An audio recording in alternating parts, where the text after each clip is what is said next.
L'histoire commence lorsqu'un gars nommé Allen termine un jeu. Le jeu a pris 3 ans à terminer, mais cela ne suffit pas à Allen. C'est incroyablement décevant, et il dit que ce n'était qu'un autre jeu sans saveur. C'était de la pure camelote, et Allen souhaite qu'il y ait un jeu qui prenne au moins 10 ans à terminer. Allen décide de ne pas perdre de temps, alors il cherche exactement ce qu'il veut. Dans sa recherche, il cherche un jeu vidéo avec un équilibrage nul, et il veut qu'il soit hardcore. Cela le mène à un site qui propose un jeu qui ne finit jamais. Allen ne peut être plus excité de commencer, alors il jette un œil aux paramètres de difficulté. Là, il trouve les modes standard facile, normal et difficile, mais la dernière sélection le surprend. C'est appelé le mode enfer, et sa description est assez vague. Elle dit que les regrets sont le moindre de ses soucis, car il sera confronté à un désespoir total. Allen est un joueur sérieux, donc ces mots ne le perturbent pas car il les a déjà tous entendus auparavant. Il sélectionne immédiatement la difficulté mode enfer, et le jeu commence. Il y a une tonne de classes de personnages parmi lesquelles choisir, et certaines options sont épéistes et utilisateurs de lance. Allen s'intéresse à la classe de Seigneur Démon, mais il y en a une en dessous. C'est la classe d'Invocateur, et Allen ne peut que se demander pourquoi son niveau de difficulté est si élevé. Allen cherche un défi, alors il sélectionne Invocateur, mais le jeu dit que la classe est encore en phase de test alpha. Le jeu lui permet quand même de la choisir, alors il dit qu'il sera le cobaye du jeu et qu'il testera la classe. Une fois cela réglé, Allen est prêt à jouer, alors il appuie sur le bouton de démarrage. Cependant, ce n'est pas un jeu ordinaire, donc Allen est téléporté à l'intérieur. Quelques instants plus tard, un homme dit à sa femme qu'elle a fait du bon travail en donnant naissance à leur fils. Ce bébé est Allen, et il comprend rapidement qu'il doit avoir été réincarné. Le père d'Allen est content de voir que c'est un garçon en bonne santé, et il souhaite la bienvenue à Allen dans ce monde. Un peu plus tard, Allen est nourri avec joie par ses parents. En mangeant, Allen pense à ce qu'il était auparavant, un travailleur de col blanc de 35 ans, sans éducation, fauché et inapte sentimentalement. Il a été réincarné, donc maintenant il a 1 an. En tant que bébé, il ne peut pas parler, mais il peut encore penser en lui-même et comprendre les mots. Ses parents sont des roturiers, et ils vivent dans un village frontalier. Ici, les gens paient des impôts à un seigneur régnant pour cultiver la terre, donc leur village n'a même pas encore de nom. Le père d'Allen s'appelle Roden, et c'est un vrai père de famille qui travaille dur tous les jours. Sa mère est Theresia, et elle est aussi douce qu'on peut l'être. Allen est leur seul enfant, mais ses parents s'aiment beaucoup, donc il peut dire qu'il n'attendra pas longtemps avant d'avoir un frère ou une sœur. Cette nuit-là, lorsqu'il est laissé seul, Allen essaie d'ouvrir une fenêtre de statue. Bien sûr, il est déçu quand rien ne se passe. Allen profite de sa vie paisible, mais il ne peut s'empêcher de penser qu'il est supposé être un invocateur maintenant. Allen a essayé d'ouvrir sa fenêtre de statue nuit après nuit aussi longtemps qu'il s'en souvienne, et cela ne fonctionne jamais. Avant de s'endormir, Allen essaie une dernière fois, et il est choqué lorsqu'un livre apparaît.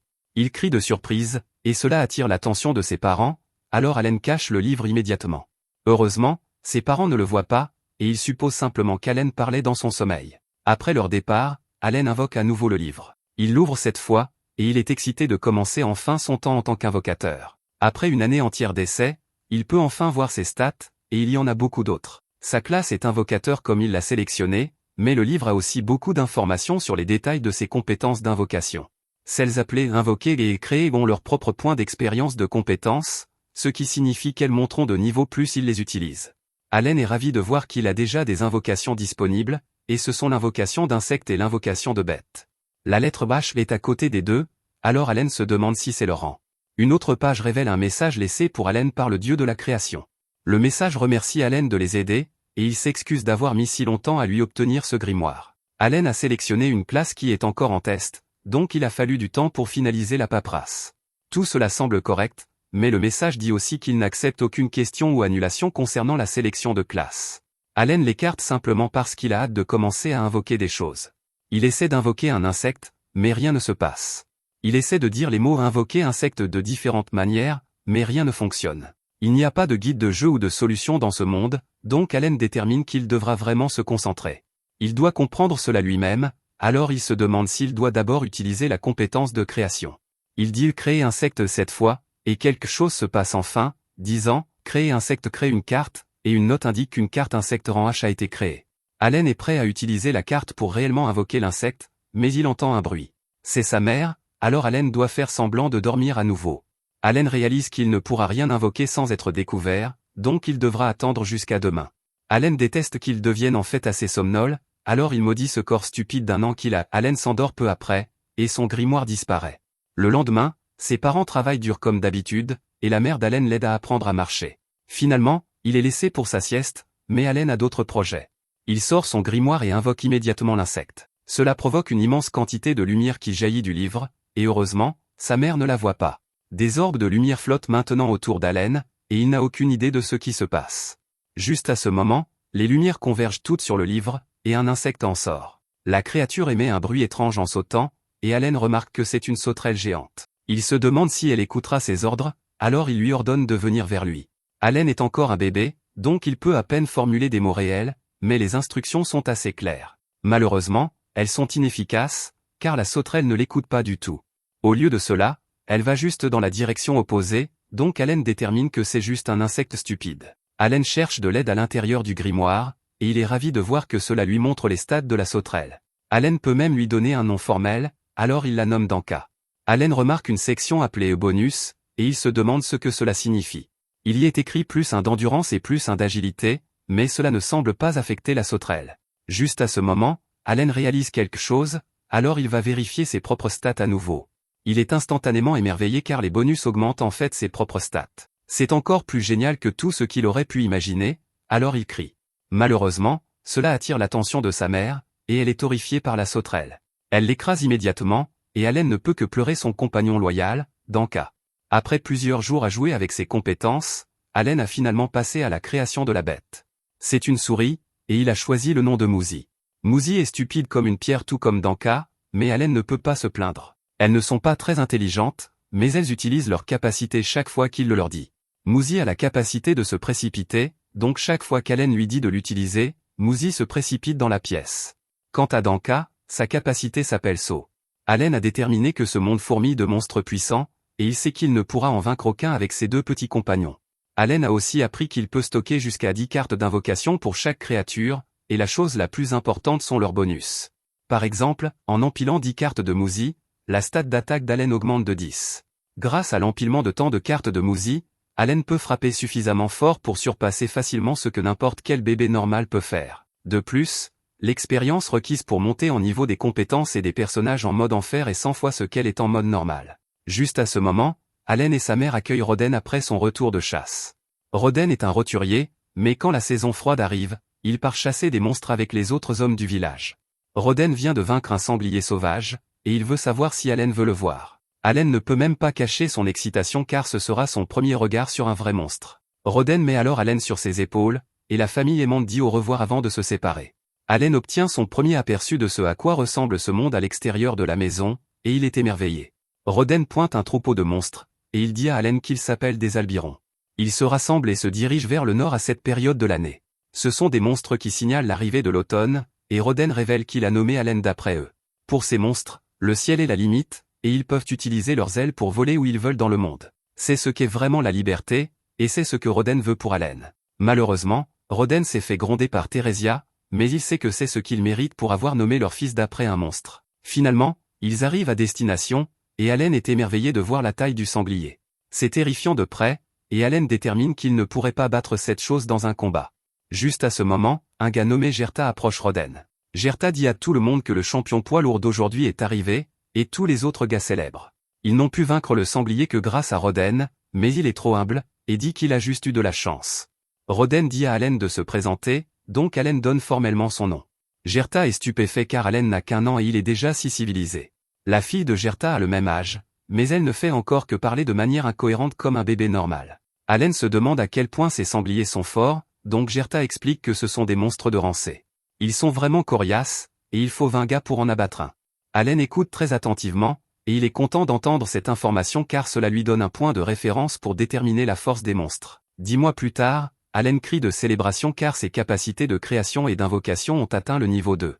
Il débloque quelques autres choses aussi, donc Allen commence vraiment à ressentir l'adrénaline du joueur. Il vérifie immédiatement ses stats et voit qu'il peut maintenant créer des cartes de créatures de rangée. En plus de cela, il a acquis une compétence qui fusionne les invocations ensemble, et son espace d'inventaire de cartes a doublé. Bien sûr, cela signifie plus de cartes, mais plus important encore, cela signifie qu'il obtiendra le double des bonus. Aussi, maintenant son grimoire a une fonction de note qui lit ses pensées et écrit ce qu'il pense. Allen est prêt à fusionner des choses ensemble, mais il réalise qu'il n'a pas assez de puissance magique. Cette nuit-là, Allen travaille dur pour manger beaucoup de nourriture afin de récupérer la puissance magique qu'il a utilisée. Après le dîner, Allen est prêt à se mettre au travail. Il essaie de fusionner Muzi 1 et Muzi 2, mais rien ne se passe.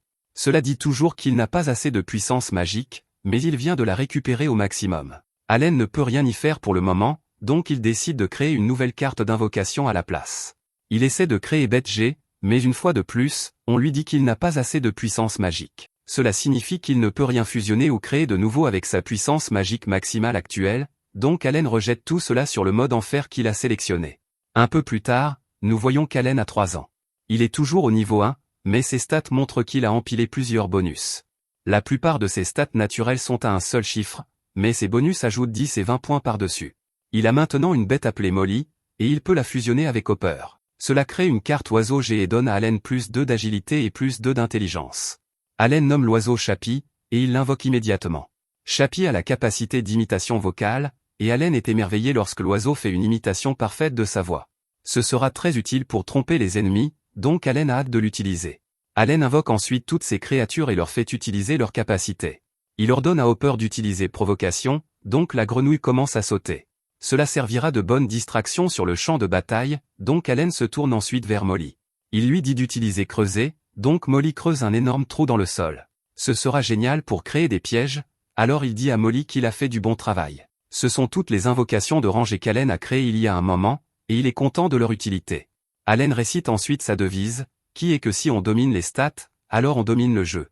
La clé pour devenir un grand invocateur est de tout savoir sur les divers bonus de stats de toutes ces créatures. Il y a tellement de profondeur et de complexité dans le fait d'être un invocateur dans ce jeu, donc Allen déclare que c'est en cela que consiste le jeu hardcore. Juste à ce moment, Allen tombe dans le trou, et il se rappelle qu'il n'est probablement pas prêt à combattre des monstres de sitôt.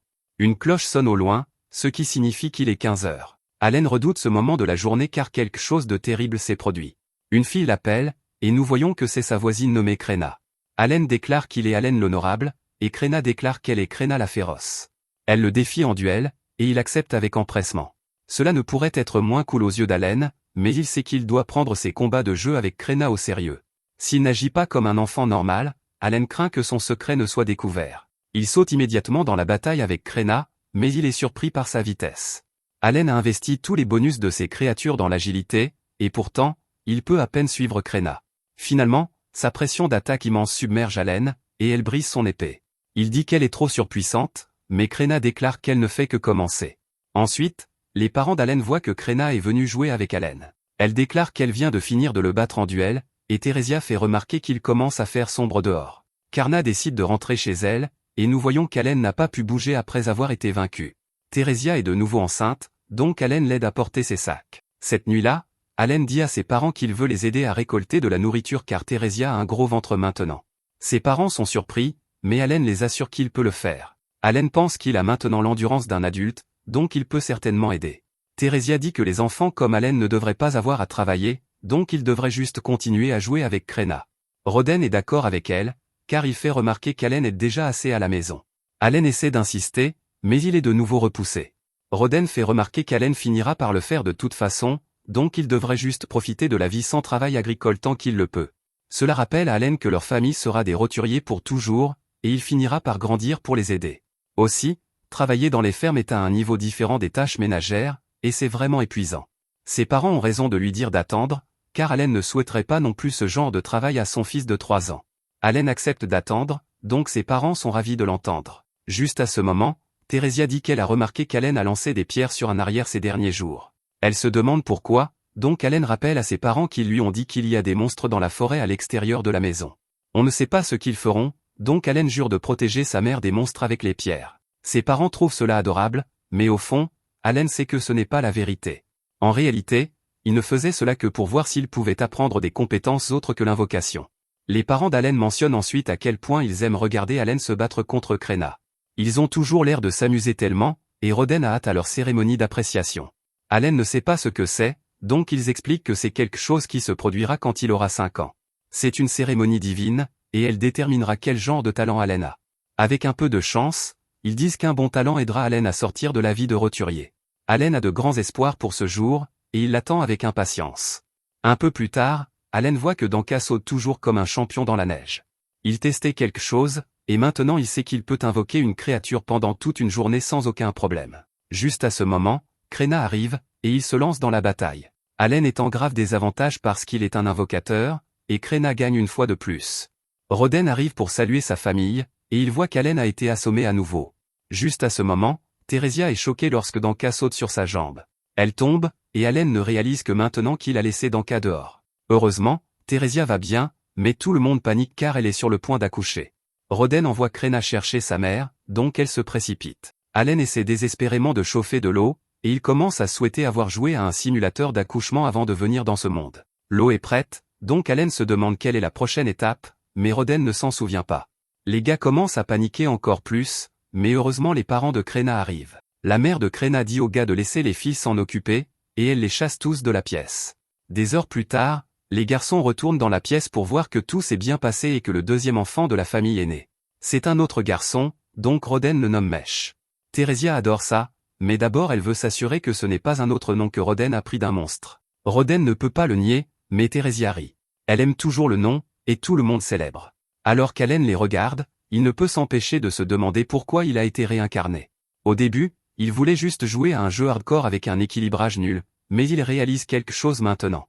Il était fauché, sans éducation, inapte sentimentalement, et un parfait inconnu, donc il n'est pas triste de laisser sa vie passer derrière lui. Rien ne le retient maintenant, donc il va accumuler le meilleur équipement et maximiser toutes ses stats. Les parents d'Allen l'appellent pour dire bonjour à son frère, donc Allen souhaite la bienvenue à Mesh dans ce monde. Alors qu'il regarde tout le monde, Allen ne peut s'empêcher d'admettre que ces trucs de famille sont plutôt agréables. Allen fait pleurer son frère par accident, mais ses parents lui disent que ce n'est pas grave car il criait bien plus fort quand il est né. Allen est beaucoup plus heureux qu'il ne le pensait dans ce monde, et il a pris une décision. Il n'est pas tout à fait sûr de comment il y parviendra, mais il veut libérer sa famille de la corvée de la vie de roturier. Peu de temps après, Allen se demande à quoi ressemblera la cérémonie d'évaluation.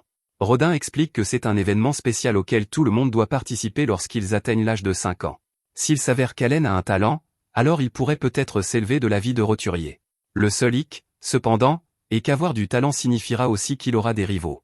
Lorsque les gens se sont installés dans cette région, ils ont commencé à faire beaucoup de bébés, donc il y a beaucoup d'enfants qui atteignent 5 ans en même temps qu'Allen. Krenna est l'une d'entre eux, et elle rejoint notre héros alors qu'il se rend à la cérémonie. En arrivant, Allen est surpris de voir à quel point les autres enfants sont bien habillés, et il se demande si ce sont tous des roturiers. Allen et sa famille sont une classe inférieure appelée les serfs, donc les autres villageois les méprisent. Bientôt, ils sont salués par les prêtres, qui disent qu'ils doivent tout à Elmia, le dieu de la création. Les gens viennent de tous horizons, mais Elmia bénit tout le monde également avec de grandes opportunités. Ce pays a même vu des héros dont la lignée remonte à Surfom. Les villageois ne peuvent pas croire que certains héros légendaires viennent d'une classe si basse, mais cela rend Allen plein d'espoir. Il se souvient avoir lu quelque chose à ce sujet avant d'entrer dans le jeu, et maintenant il comprend pourquoi tout le monde doit passer par la cérémonie. À l'intérieur, Allen voit les statues des dieux qui sont vénérés dans cette église. L'un d'eux est Elmia, et Allen se souvient que cette personne est celle qui lui a envoyé une lettre. La cérémonie d'évaluation commence, et le premier enfant appelé se nomme Paloma. Le prêtre explique qu'en plaçant sa main sur cette boule de cristal, tous les talents et attributs qu'il possède seront inscrits sur une plaque de métal. Paloma va toucher le cristal, et son père lui dit que tout ira bien. Les statistiques de Paloma s'affichent sur la plaque de métal, et Allen remarque que cela ressemble à la page de statistiques qu'il voit dans son grimoire. Le prêtre déclare que Paloma a le talent d'être un marchand, et le père de Paloma dit que c'est une excellente nouvelle. Il remercie le ciel, alors Allen en déduit qu'avoir un talent quelconque est une raison de célébrer. Allen remarque que les attributs sont affichés avec des rangs au lieu de chiffres, et son grimoire en prend note. Il a ce grimoire sorti devant tout le monde, mais c'est parce qu'il a appris que personne d'autre ne peut le voir. L'enfant suivant finit par pleurer auprès de ses parents parce que rien ne se passe lorsqu'il touche la boule de cristal, et cela montre clairement que tout le monde n'obtient pas de talent. Un autre enfant nommé Dogora obtient le talent de porteur de hache, et c'est le premier attribut de rang A qu'il voit. Plusieurs heures plus tard, tous les enfants ont été évalués et il ne reste qu'Allen et Krenna. Krenna passe le test, et tout le monde est choqué lorsque la boule de cristal commence à briller plus que jamais auparavant. Son père ne peut que se demander ce que cela signifie, et le prêtre dit que c'est un miracle. Krenna a le talent appelé Seigneur de l'épée, et c'est l'un des meilleurs talents qui existent. Gerta dit qu'elle a touché le jackpot avec le talent de Seigneur de l'épée, mais Krenna est déçue parce qu'elle voulait celui de l'épéiste. C'est encore mieux cependant, alors Gerta célèbre. Allen avait deviné qu'elle aurait un grand talent parce que c'est la seule façon de justifier à quel point elle est ridiculement OP dans leur combat à l'épée. C'est maintenant le tour d'Allen, et il est soulagé parce que cette évaluation montrera à ses parents qu'il est un invocateur et qu'il n'aura plus à le cacher. Cette fois, la boule de cristal brille encore plus, et la force qu'elle dégage repousse Allen. Rodin a hâte d'entendre quel genre de talent Allen a, mais tout le monde est choqué lorsque le prêtre dit qu'il n'en a pas. Allen n'arrive pas à y croire parce qu'il devrait au moins avoir quelque chose, mais les résultats sont clairs. Au lieu d'afficher un talent, cela montre juste un tas de lettres aléatoires, et Allen se demande s'il s'agit d'un bug dans le jeu. Il blâme les développeurs du jeu et dit qu'Elmia, le soi-disant dieu de la création, devrait apprendre à déboguer son jeu. Cela signifie que personne ne saura qu'il est un invocateur, mais il est surpris par Rodin. Rodin dit que ce n'est pas grave s'il n'a pas de talent, et il rentre chez eux. Ses parents lui disent que les talents n'ont pas d'importance et qu'Allen sera toujours leur fierté et leur joie. Allen pense à ce que sa famille n'a pas grand-chose, et ils n'ont même pas de baignoire pour se laver. Ils sont méprisés parce qu'ils sont pauvres, mais Allen dit qu'il est toujours heureux d'être né dans une famille aussi aimante. Cette nuit-là, Allen repasse tout ce qu'il a appris. Tous ses attributs sont de rang E, et aujourd'hui il a appris qu'il est le seul dans ce monde entier à jouer en mode enfer. Tous les participants à la cérémonie d'évaluation avaient 5 ans, ce qui signifie qu'ils devraient tous être de niveau 1 comme lui. Le système de classement affecte probablement la quantité de croissance qu'ils peuvent obtenir chaque fois qu'ils montent de niveau. La seule chose qui peut expliquer pourquoi tous ces attributs sont de rang E est parce que la progression en mode enfer est 100 fois plus difficile que la normale. Cela signifie aussi que ces attributs ne montrent qu'un centième de ce que ces rangs réels sont.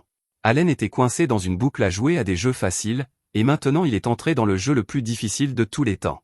La plupart des gens abandonneraient, mais Allen est déterminé à prouver à tout le monde que le jeu hardcore est la vraie voie.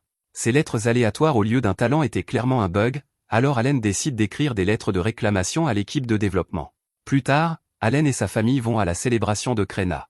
Krenna a appris que Seigneur de l'épée est encore mieux que le talent d'épéiste, ce qui signifie qu'elle va être encore plus forte. Le chef du village leur a donné de l'alcool de célébration, mais Rodin a agi bizarrement toute la journée. Il dit à Gerta de profiter de l'alcool, mais il est clairement troublé par quelque chose. Allen se demande s'il est jaloux que Krenna ait obtenu le talent de Seigneur de l'épée à sa place, mais Allen sait que son père n'est pas aussi mesquin. Gerta refuse de boire pendant que Rodin est contrarié, et la vérité finit par éclater. Rodin a dit à Gerta plutôt que sa famille allait couper les ponts avec eux, et Gerta exige de savoir pourquoi. Rodin dit que ce n'est pas ce qu'il veut faire, mais que c'est quelque chose qu'il doit faire pour Krenna. Son talent est extraordinaire, et elle pourrait même finir par rejoindre la chevalerie pour servir leur pays. Il y a de bonnes chances qu'elle puisse même devenir noble, donc les personnes avec son talent ne devraient pas perdre leur temps à socialiser avec des serfs. Les deux hommes commencent à se disputer, et Allen se demande s'il devrait faire quelque chose. Il dit à Krenna de les calmer, mais les femmes s'en chargent. Elles utilisent la force brute pour mettre fin à la dispute, et elles disent à Allen que les deux hommes se disputent toujours comme ça. Ils sont amis depuis très longtemps, et ils étaient autrefois des têtes brûlées qui se battaient tout le temps. Les 4 sont en fait des amis d'enfance, et ils ont grandi dans le même village. Ils ont entendu qu'un nouveau village était en construction, alors ils ont tous accepté de participer à l'effort. Leur maison avait même le même design, et les deux hommes les ont construites de leurs propres mains. Rodin et Gerta se calment en parlant de construction, et ils boivent l'alcool de célébration. Quelques jours plus tard, Gerta est choquée d'apprendre que l'ordre des chevaliers vient voir Krenna. Tout le monde se rassemble dans le village pour voir les chevaliers, et ils ne peuvent pas croire qu'ils viennent pour Krenna parce qu'elle n'est qu'une enfant. Allen est aussi impressionné parce qu'il semble que la rumeur de son incroyable talent commence à se répandre. L'enfant nommé Dogora arrive, et Allen remarque qu'il s'investit vraiment dans son talent de hache en portant un bâton géant. Dogora demande ce qu'Allen fait ici, et il dit que les losers sans talent n'ont pas leur place ici. Krenna le défend en disant qu'Allen est fort, mais Dogora fait remarquer que tous les rangs d'Allen étaient eux. Juste à ce moment, les chevaliers arrivent, et même le capitaine des chevaliers est là. Son nom est Zenof, et il est un maître d'épée. Krenna est appelée à les rencontrer, et Allen peut dire qu'elle est extrêmement excitée. Cela fait 3 ans qu'ils ont commencé à jouer aux chevaliers, et maintenant elle rencontre les vrais. Elle se présente à Zenof, et Allen se demande si leur présence signifie qu'elle va devenir chevalier maintenant. Gerta s'inquiète en faisant remarquer que Krenna n'a que 5 ans et qu'elle n'a même jamais touché une vraie épée auparavant. Zenof dit que cela n'a pas d'importance tant qu'elle a le talent de seigneur de l'épée, et il commence à se demander s'il mente. L'atmosphère devient très tendue, et Allen sent que quelque chose ne va pas. Zenof explique que falsifier les résultats de la cérémonie d'évaluation est puni de mort. C'est une affaire très sérieuse, et ils doivent déterminer si le talent de Krenna en tant que seigneur de l'épée est légitime. Il n'y a qu'un seul moyen de le confirmer, et Zenof choque tout le monde en révélant qu'ils vont organiser un duel d'escrime. Allen se demande s'il a bien entendu ce gars, et Gerta le supplie d'avoir pitié parce que Krenna n'est qu'une enfant. Zenof refuse et dit qu'elle doit se battre, ou elle et toute sa famille seront éliminés sur place. Tout le monde est horrifié d'entendre cela, et Allen pense que ce n'est pas du tout juste. Contrairement à tout le monde, Krenna n'est pas inquiète. Un chevalier lui apporte une épée, et elle est juste excitée d'utiliser une vraie pour la première fois. Elle dit à Gerta que tout ira bien, et même lui ne peut pas croire à quel point elle est calme. Krenna se prépare pour son duel qui déterminera le sort de toute sa famille, mais elle n'est pas du tout inquiète. Au lieu de cela, elle se présente comme Krenna la chevalière, et elle défie son adversaire. Son adversaire, nommé Lebran, a le talent de lance, et il accepte son défi. Leur duel commence, et tout le monde est étonné de voir que Krenna est capable d'utiliser une épée presque aussi grande qu'elle. Allen analyse le combat de près et pense que la maîtrise de l'épée de Krenna devrait être au niveau 5 grâce à leur combat de jeu quotidien. C'est assez bon pour quelqu'un de son âge, mais il n'est pas sûr de l'aider contre le chevalier. La bataille s'intensifie, et Gerta craint pour la vie de Krenna alors qu'elle est repoussée. Le chevalier ne retient pas ses coups lorsqu'il trouve une ouverture dans son attaque, et il l'envoie s'écraser contre un mur. Gerta veut aller vers sa fille, mais les chevaliers le retiennent. Krenna est vraiment en mauvaise posture, et on voit qu'Allen est aussi retenu. Allen pense que Krenna est peut-être une seigneur de l'épée, mais les adultes ont toujours un avantage en compétence et en niveau. Ce combat n'est même pas équitable, mais tout le monde devient complètement silencieux lorsque quelque chose commence à se produire. Une sorte de pouvoir commence à s'écouler de Krenna, et elle devient presque une personne différente alors qu'elle retourne au combat. Le sourire a complètement disparu de son visage, et elle commence à dominer la bataille. Le chevalier détermine que cela doit être une compétence supplémentaire, et il est rapidement submergé. Krenna est même capable de détruire son épée, alors Zénov déclare que le duel est terminé. Krenna est surprise d'entendre que c'est déjà fini, et elle remercie joyeusement Lebran pour la bataille. Il est complètement vaincu, et tout le monde acclame Krenna. Elle est la vraie seigneur de l'épée, alors Gerta dit probablement que c'est sa fille. Zénov dit qu'il n'y a pas à contester le talent de Krenna, et il félicite Gerta pour avoir élevé un seigneur de l'épée. Krenna a un talent merveilleux, alors il s'excuse d'avoir douté d'eux. Zénov aimerait discuter de son avenir, mais Gerta ne sait pas s'il peut faire confiance au chevalier. Zénov lui dit qu'il peut amener ses amis si cela le met plus à l'aise, alors Gerta invite Rodin et sa famille. Ils se réunissent tous chez le chef du village, et il y a plus de monde que prévu par Allen. Il est logique que le fils du chef soit là, mais Allen se demande pourquoi l'enfant à la hache est là aussi. Zénov se présente formellement et explique qu'il a été envoyé ici pour déterminer si un vrai seigneur de l'épée était parmi eux. La réponse est maintenant très claire, et cela signifie qu'il y aura de grands changements. On disait que ce village serait nommé d'après le chef une fois qu'il serait pleinement établi, mais maintenant qu'ils savent qu'un seigneur de l'épée est né ici, le roi veut autre chose. Le roi a décidé qu'il devrait honorer cette occasion mémorable en nommant le village Krenna. Gerta n'arrive pas à y croire, et le chef accepte joyeusement. Zénov explique qu'il y a 3 ans, un seigneur de l'épée est né dans une famille noble. Allen peut immédiatement dire qu'il y a quelque chose qui ne va pas parce que dans ce jeu, un seigneur de l'épée ne peut naître que dans les classes sociales serfs, roturiers et stériles. Zénov dit que ce seigneur de l'épée a ensuite servi la famille royale, mais qu'il n'a pas répondu aux attentes. Cela a conduit à une réévaluation, et ils ont découvert que ce gars était en fait juste un épéiste ordinaire. Par la suite, il a été découvert que de nombreux membres de la noblesse avaient exagéré leur talent. À cause de cela, le royaume a fait en sorte de vérifier minutieusement tous les résultats. Zénov s'excuse à nouveau d'avoir dû tester Krenna, et il dit à Gerta de continuer à l'aider à s'épanouir en tant que seigneur de l'épée. Quand elle atteindra l'âge de 12 ans, elle pourra étudier à l'académie et éventuellement servir directement sous la famille royale. Dogora se demande si toute personne qui va à l'académie peut devenir chevalier, mais son père doit s'excuser pour le manque de manières de son fils. Zénov explique qu'à un moment donné, un instructeur sera envoyé dans ce village, donc Dogora devrait faire de son mieux pour étudier et obtenir son admission à l'académie. Krenna dit qu'Allen devrait étudier avec eux, mais Dogora dit qu'Allen ne peut même pas étudier pour sortir d'un sac en papier. Allen n'arrive pas à croire que ses enfants se disputent sur son intelligence parce que, sans le savoir, il a en fait 40 ans en dehors du jeu. Zénov remarque qu'Allen a les yeux sombres et les cheveux sombres, alors il se demande qui il est. Rodin explique qu'Allen est son fils, et Gerta les présente. Zénov reconnaît immédiatement Rodin le chasseur de sangliers, et il s'excuse de ne pas l'avoir reconnu plus tôt. Il dit que Rodin est une légende du village, mais Rodin ne sait même pas pourquoi ce gars connaît son nom.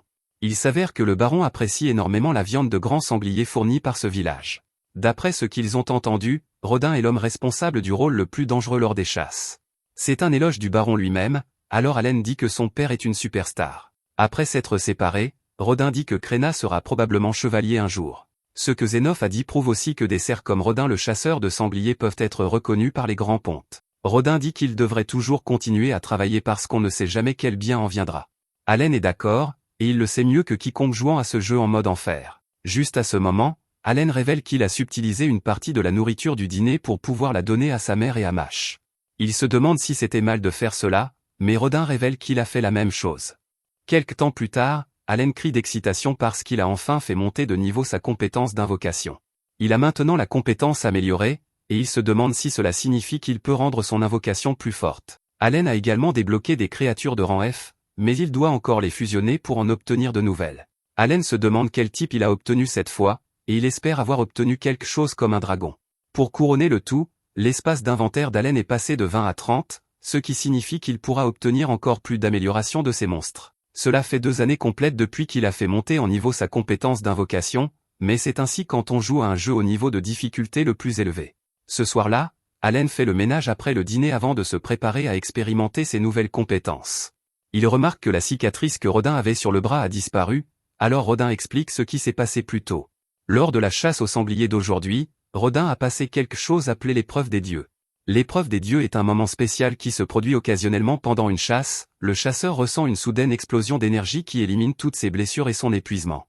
Cela semble familier à Allen, alors il détermine que c'est ainsi que les gens de ce monde décrivent la sensation qu'ils éprouvent quand ils montent simplement de niveau. Allen ne peut pas voir les statistiques de son père, mais c'est un guerrier aguerri, et il est sûr que Rodin doit être à un niveau assez élevé maintenant. Même si la compétence d'invocation d'Allen a augmenté, il n'est toujours que niveau 1, et il n'est même pas près de monter de niveau. Il n'a aucun point d'expérience, et il sait qu'il n'en aura jamais à moins de commencer à vaincre des monstres. Le problème est que les cerfs comme lui et sa famille ne peuvent pas quitter le village sans permission. La seule exception est la chasse, alors Allen dit qu'il aimerait rejoindre une chasse avec son père. Rodin refuse, car il souligne que la chasse n'est pas un jeu. C'est incroyablement dangereux, et les gens peuvent même y perdre la vie. Cette nuit-là, Allen voit qu'il a reçu un autre message d'Elmia, le dieu de la création. Ils ont corrigé le texte bogué de la cérémonie d'appréciation, et ce message montre ses vrais résultats d'appréciation. Au lieu que toutes ces statistiques soient de rang E, elles sont beaucoup plus élevées. La plupart de ses attributs, comme l'attaque et les PV, sont soit de rang A soit de rang C, tandis qu'il a un rang S pour la puissance magique et l'intelligence. C'est évidemment un bien meilleur résultat, et Allen a même le même nombre de rangs S, A, B et C que Krena. Sa vie a été un véritable grain, mais ses résultats en valent la peine. Il est enfin temps d'expérimenter ses pouvoirs, alors Allen commence par utiliser Améliorer sur Danka. Allen constate que cela booste les statistiques de la créature elle-même, en particulier les deux mêmes statistiques pour lesquelles elle donne des améliorations. Malheureusement, il semble qu'améliorer les créatures n'affecte pas réellement ces améliorations. Allen invoque Danka pour voir à quoi il ressemble maintenant, et il peut immédiatement voir la différence. Il n'est pas beaucoup plus grand, mais il ressemble définitivement à un Danka amélioré. Cela prouve à Allen qu'être un invocateur va au-delà de simplement faire sortir les monstres les plus gros et les plus méchants. Après avoir fait un cycle d'invocation et de déinvocation, Allen a appris que les améliorations sur une carte ne disparaissent pas. Cela signifie que tant qu'il a de la puissance magique à revendre, Allen peut améliorer toutes les cartes de son inventaire. Allen a testé toutes les combinaisons possibles pour sa compétence de fusion, mais il n'a toujours pas pu débloquer le nouveau type. Il ne reste qu'une seule possibilité, alors il essaie de fusionner insecte F et oiseau F. Cela fonctionne étonnamment, mais Allen est déçu quand il voit que la carte indique simplement herbe. C'est assez déroutant, et il se demande comment l'herbe peut être un type de créature invocable. Allen est ravi, cependant, quand il voit quelles améliorations il obtient de cette carte, elle donne une amélioration de puissance magique qui augmente sa puissance magique de 7 à 12. Avoir cette amélioration signifie qu'Allen peut faire beaucoup plus de choses au cours de la journée sans avoir à attendre aussi longtemps que sa puissance magique se reconstitue. Allen a toujours craint qu'il ne lui faille des décennies pour monter de niveau, mais cela lui donne l'espoir qu'il pourra monter de niveau plus tôt. Allen l'invoque pour voir ce qu'il peut faire, et il est surpris par la petite créature pomme qui apparaît. Allen la nomme Apléo, et il est assez clair pour lui que ce petit bonhomme n'a pas été fait pour combattre. Apléo sort sa propre page de statut et montre à Allen que sa capacité s'appelle Arôme. Allen dit à Apléo d'utiliser la capacité, et il est confus quand la petite pomme se plante simplement dans le sol. Le plant qui en pousse sent un peu comme une huile essentielle, et Allen est ravi par l'odeur. Allen s'imagine avoir un beau jardin, mais il se rappelle rapidement qu'il n'est pas jardinier. Juste à ce moment, la mère d'Allen arrive, et Allen ne parvient pas à faire redevenir Apléo une carte. Heureusement, elle n'y pense pas trop et aime simplement l'odeur. Allen ne peut s'empêcher de se demander quel est le rôle d'Apléo, et il se demande si Apléo a une utilité en dehors de ses améliorations. Plus tard, Allen s'entraîne avec Krena, et on lui rappelle rapidement qu'il ne peut toujours pas rivaliser avec elle. Krena, cependant, fait remarquer qu'il semble plus résistant maintenant, et Allen réalise que sa compétence de maîtrise de l'épée est maintenant au niveau 3. L'expansion de son inventaire lui a également donné plus d'espace pour améliorer son endurance et son attaque, donc il est un combattant plus redoutable maintenant. Allen se demande si la capacité Arôme d'Apléo a un effet en combat, mais il ne semble pas. Juste à ce moment, Allen se souvient que son invocation Phyto a une capacité d'attaque appelée Chon, et il veut la tester. Il ne veut pas l'utiliser sur un humain, cependant, donc il devra attendre. Ensuite, Allen continue de lancer des pierres sur l'arbre derrière la maison. Il l'a fait au moins 20 000 fois maintenant, mais aucun signe ne montre que sa compétence monte de niveau. Allen n'a pas non plus beaucoup de temps, car il doit s'occuper de Mash et aider sa mère avec les tâches ménagères, puisqu'elle est de nouveau enceinte. Allen décide qu'il doit arrêter d'essayer d'apprendre d'autres compétences et se concentrer uniquement sur l'augmentation de son niveau d'invocation. Il est prêt à abandonner l'apprentissage de la compétence de lancer, mais il ne peut s'en empêcher. Il a l'impression d'être à un seul lancer de montée de niveau, et ce sentiment l'empêche d'arrêter. Juste à ce moment, Allen remarque que des plantes commencent à pousser autour de la maison, et c'est comme s'ils avaient un jardin maintenant. Allen a compris quelque chose en testant, alors il explique ce que fait la capacité d'Apléo. La capacité arôme d'Apléo peut raccourcir le temps de récupération de la puissance magique de 6 heures à 5. Cela permet à Allen de faire encore plus d'activités quotidiennes, mais toutes ses responsabilités lui donnent l'impression de ne jamais avoir assez de temps. Cette nuit-là, Allen se demande pourquoi son père met si longtemps à revenir de la chasse d'aujourd'hui. Il entend des cris au loin, et il court dehors pour découvrir que son père a été blessé. Rodin est dans un état terrible parce qu'ils ont pris un croc de sanglier droit dans le ventre. La blessure est horrible, et Allen peut dire que les autres guerriers n'ont pas eu d'autre choix que de la cautériser. Gerta explique qu'ils ont réussi à peine à garder Rodin en vie en utilisant une herbe curative. Elle s'appelle la fleur de merle, et Thérésia ne peut que se demander comment ils avaient une herbe si précieuse. Elle est incroyablement chère, mais Gerta explique qu'il a reçu des pièces d'or du capitaine des chevaliers en guise d'excuse. Il dit qu'ils ont beaucoup de chance parce que Rodin ne serait pas en vie maintenant sans cette fleur. Les autres chasseurs sont furieux, car ils blâment un certain roturier pour ce qui s'est passé et ils en ont assez. Leur colère n'aide pas, alors Gerta dit à tout le monde de laisser un peu de paix à Rodin et à sa famille. Allen se demande ce que ce roturier a à voir avec tout cela, alors Gerta explique, le chef a dit aux chasseurs qu'il voulait que des roturiers se joignent à eux pour leur chasse aux sangliers. La viande de sanglier est très précieuse et difficile à obtenir. La plupart est envoyée au baron, et les restes sont partagés entre les chasseurs. Les chasses sont incroyablement dangereuses, et les chasseurs subissent de nombreuses pertes chaque année, donc les roturiers ne se portent jamais volontaires pour y participer. Les cerfs, en revanche, chassent autant qu'ils le peuvent parce que c'est ainsi qu'ils gagnent leur vie. Cette dernière chasse était différente parce que des roturiers se sont effectivement portés volontaires. Ils ont entendu parler d'un héros parmi les cerfs, alors ils ont voulu voir ce héros de leurs propres yeux. Zénophe a appelé Rodin un héros devant tout le monde, et c'est devenu comme une approbation officielle. Tout le monde a supposé que les roturiers pourraient rejoindre la chasse en toute sécurité tant que le héros Rodin était là. Rodin et Gerta n'aimaient pas l'idée que des roturiers rejoignent la chasse, mais ils ne pouvaient pas refuser la décision du chef. Pour aggraver les choses, les roturiers se sont avérés être de bons à rien qui ne s'entraînaient pas sérieusement. Ils n'ont jamais écouté, parce qu'ils pensaient qu'être enseignés par des cerfs était au-dessous d'eux. Le jour de la chasse, les chasseurs ont donné aux roturiers la tâche la plus facile, ils avaient seulement besoin de retenir l'attention du sanglier, mais le moment venu, ils ont tout fait de travers. Ils ont jeté toute la stratégie des chasseurs par la fenêtre, alors les chasseurs ont été forcés d'improviser. La chasse est devenue un chaos total, et Rodin a été blessé en sauvant l'un des roturiers. Heureusement, ils ont réussi à tuer le sanglier, mais Rodin est celui qui a payé le prix d'avoir dû protéger le roturier. Allen est horrifié de voir son père dans cet état, et il est très dur avec lui-même. Il se traite de perdant parce qu'il s'est seulement concentré sur lui-même et qu'il n'a vraiment aidé personne. Le lendemain matin, Allen dit qu'il prendra le relais pour surveiller Rodin, mais Thérésia lui dit qu'il a besoin de se reposer. Juste à ce moment, Rodin se réveille, et tout le monde est content de voir qu'il est conscient. Allen, quant à lui, ne peut que se demander ce qu'il a fait tout ce temps. Il a été totalement préoccupé à s'améliorer, mais il se demande à quoi sert le pouvoir sans but. Allen réalise maintenant que, pour les gens autour de lui, ce n'est pas un jeu.